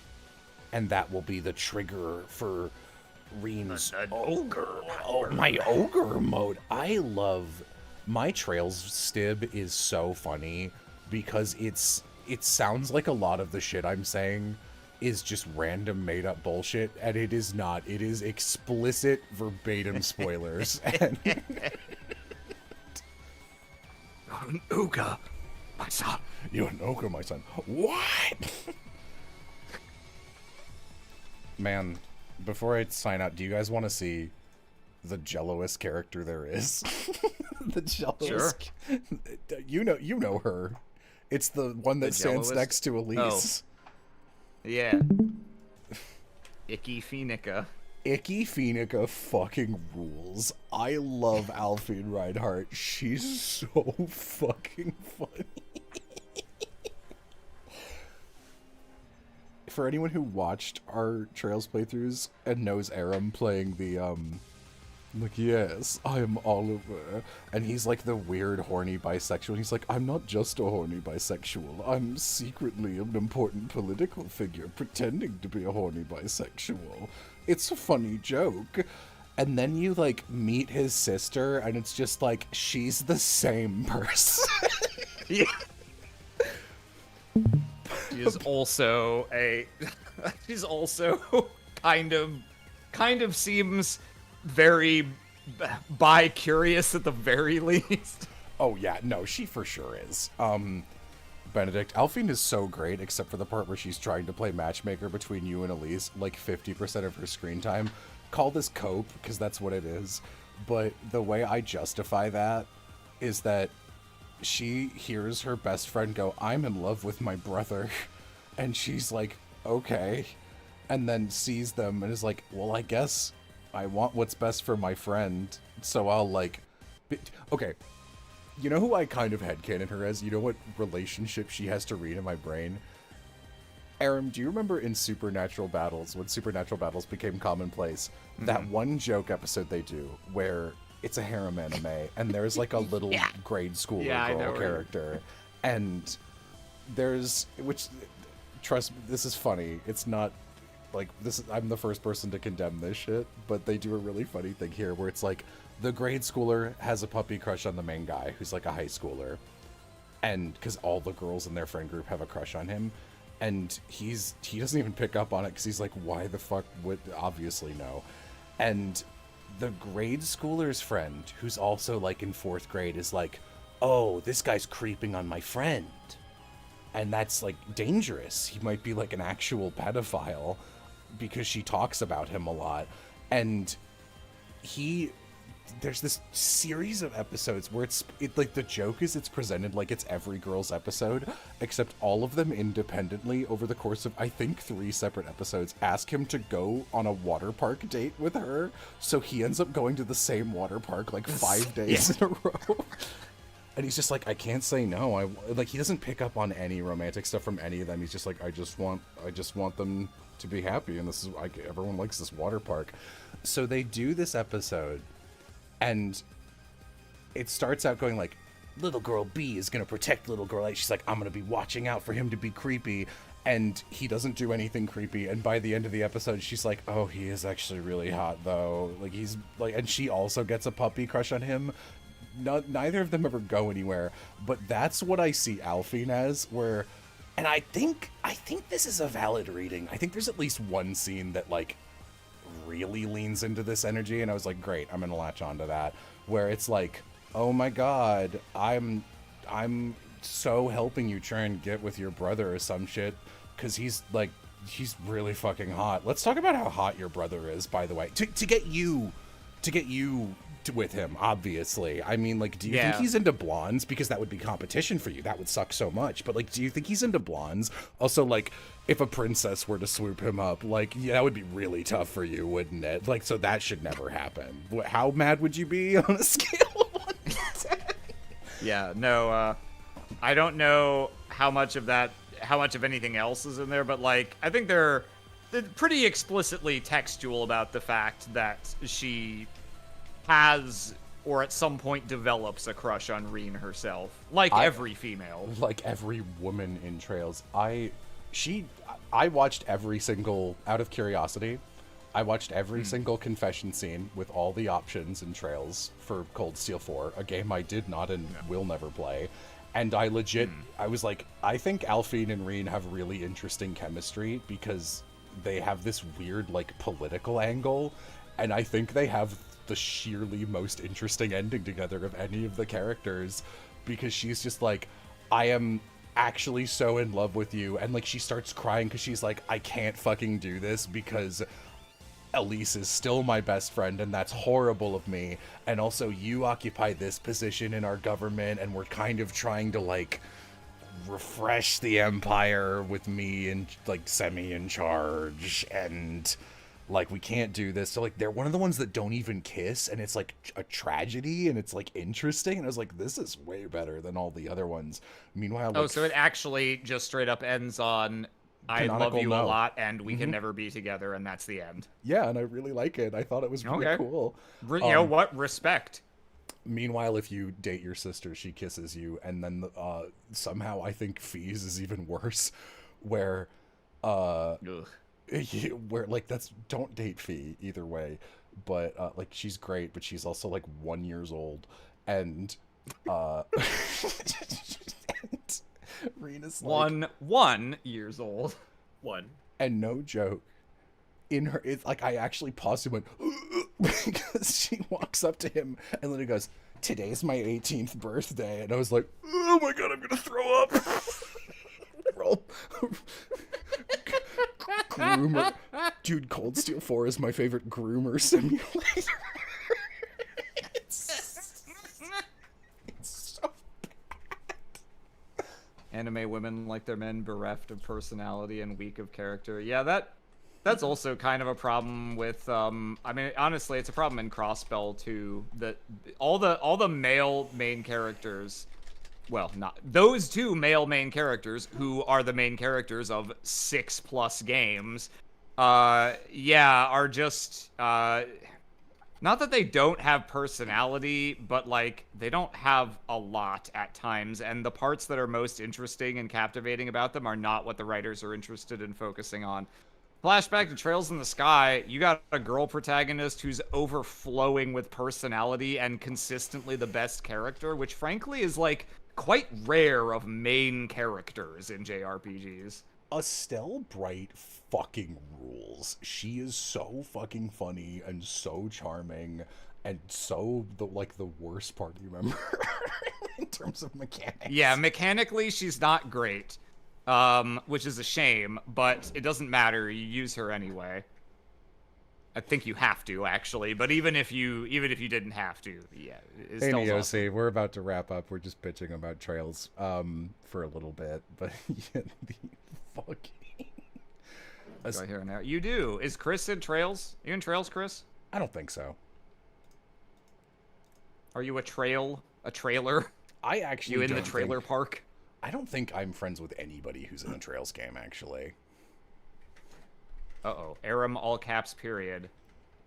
Oh, okay. I thought that was like, I don't go by Chris on the internet. You can't fucking... What are you doing, you buffoon? Don't you fucking address me. Oh, thank you very much. I really appreciate that. Yeah, I'm sorry. I'm like trying to find... There's a specific scene I really like that I have annotated in Winds of Change. It's just another Alphine moment, because I wrote like a Phoenica line of dialogue, and then the dialogue, the link just says this exact noise, please and thank you, and it's a link to an Alphine read I really like. Okay, I think I might know where it is. Hang on.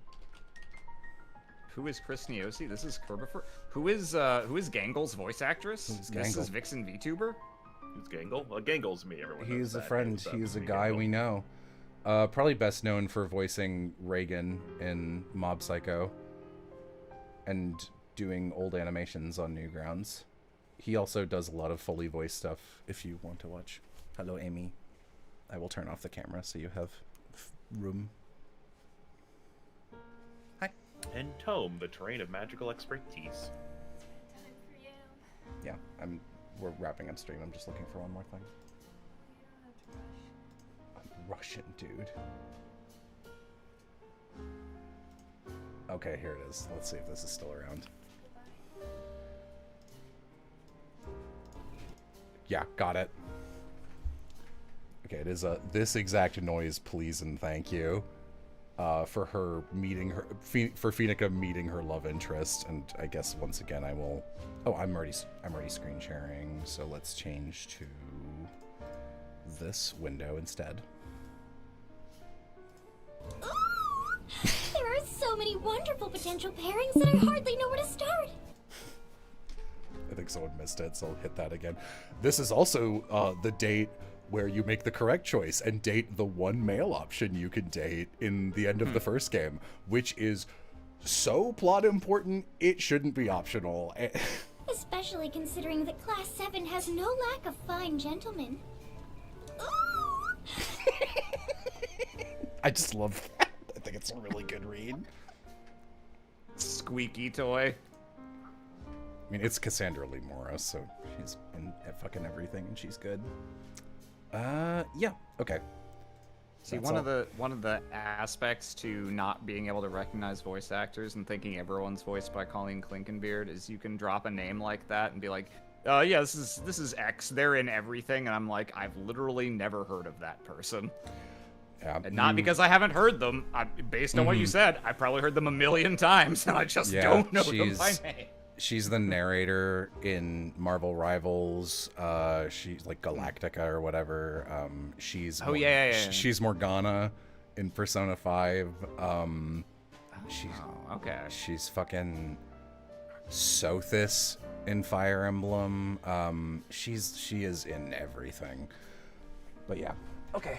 That's my autistic superpower. It's a problem. I'll hear a sound effect and usually be right about who the actor is. We are the opposite ends of the spectrum then, you and I. I can hear an entire line of dialogue from an actor with a pretty distinct, recognizable voice and be like, well, was it a man? I guess it was Kevin Michael Richardson. Was it a woman? Colleen Klingenbeard? Final answer, Regis? When you say data male option, are you for real, or is it like fake anime gay where you can't actually kiss Oh, him? yeah, very much the latter. It's only mostly the latter. And like, I'm the first person to call it out because Vixen's always like, it's gay. And I'm like, no, it isn't. But there is a character who is very plot important and entirely fucking optional, to the degree that Aram skipped every single interaction you could have with him, which is so funny and literally ruins the entire game. It literally does. It ruins the ending of the game. It's crazy. It's an option. And I dated him every time I could. And then at the end of the game, I was like, I hate everybody. So you get to date someone, and it's literally, they joke about it. It's like, who do you want to go to the dance with? And you're like, I want to go to the dance with this guy, the hot dude. And he's like, okay. And everyone, you know, because it's a shitty anime game, they're like, oh, are they gay? And it's like, yeah, dude. Because this game should have been pitched as a goddamn tragic yaoi storyline, and they chicken out of it multiple fucking times. How many times did they kill Crow? 6? Like, it's several. It's several times. It's at least twice. It's 2 is fairly accurate. Yeah. Yeah. Oh, it's an owie yowie. That's funny. All right. Yeah, gonna wrap the stream. Thanks everyone for hanging out. Bye.